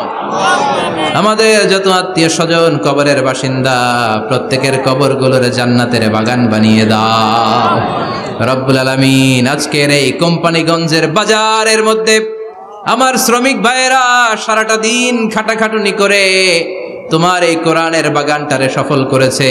আল্লাহ, টাকা দিয়ে, পয়সা দিয়ে, বুদ্ধি দিয়ে, পরামর্শ দিয়ে যারা আজকে এই কোরআনের বাগানকে সফল করলো, কিয়ামতের দিন কঠিন মুসিবতের কালে আজকের এই মাহফিলটারে তুমি আমাদের নাজাতের ওসিলা বানিয়ে দাও। এলাকার প্রতিটা ফ্যামিলিকে তুমি জান্নাতি ফ্যামিলি হিসেবে কবুল করে নাও। আমাদের ছেলে মেয়েগুলোর তুমি মানুষের মতো মানুষ বানাও। আমাদের সংসারের সুখ শান্তি তুমি বাড়িয়ে দাও। 5 ওয়াক্ত সালাত যেন জামাতের সাথে আদায় করতে পারি তৌফিক দাও। প্রতিদিন কোরআন যেন অধ্যয়ন করতে পারি তৌফিক দাও। বিশ্ব নবীর জীবনী গ্রন্থ পড়ে পড়ে জীবনটা যেন আলোকিত করতে পারি তৌফিক দাও। আমার দেশের উপর তুমি তোমার খাস রহমত নাজিল করো আল্লাহ। তোমার স্পেশাল রহমতের চাদর দিয়ে আমার বাংলার জমিনের 56,000 বর্গ মাইলকে তুমি ঢেকে দাও। সামনে আমাদের জাতীয় নির্বাচন, দাঙ্গা হাঙ্গামা, মারামারি, অস্থিরতা থেকে আমার দেশটারে হেফাজত করো আল্লাহ। এমন নেতা নেত্রী তুমি আমাদের জন্য নির্ধারণ করে দাও যাদের হাতে ইসলাম নিরাপদ, কোরআন নিরাপদ। কোরআনের পক্ষে কথা বলতে যে যারা জুলুমের শিকার, আল্লাহ তুমি তাদেরকে হেফাজত করো। তুমি ধৈর্য ধারণ করার তৌফিক দাও রব্বুল আলামিন। কতদিনের হায়াত নিয়ে, সময় নিয়ে ক্ষণিকের দুনিয়ার বুকে বসে আছি আমরা জানি না। যতদিন বাঁচবো তোমার গোলামের মতো বাঁচার তৌফিক দাও রব্বুল আলামিন। যতদিন বাঁচবো হকের পক্ষে কথা বলার তৌফিক দাও। আর এই ক্ষণস্থায়ী দুনিয়া ছেড়ে পরপারে যেদিন পাড়ি জমাবো, ওই বিদায় মুহূর্তে বিশ্বনবীর নূরানি চেহারাটা দেখে দেখে, বিশ্বনবীর শেখানো এই মধুর কালিমাটুকুন জপতে জপতে ঈমান নিয়ে যেন আমরা সবাই বিদায় নিতে পারি। লা ইলাহা ইল্লাল্লাহু মুহাম্মাদুর রাসূলুল্লাহ।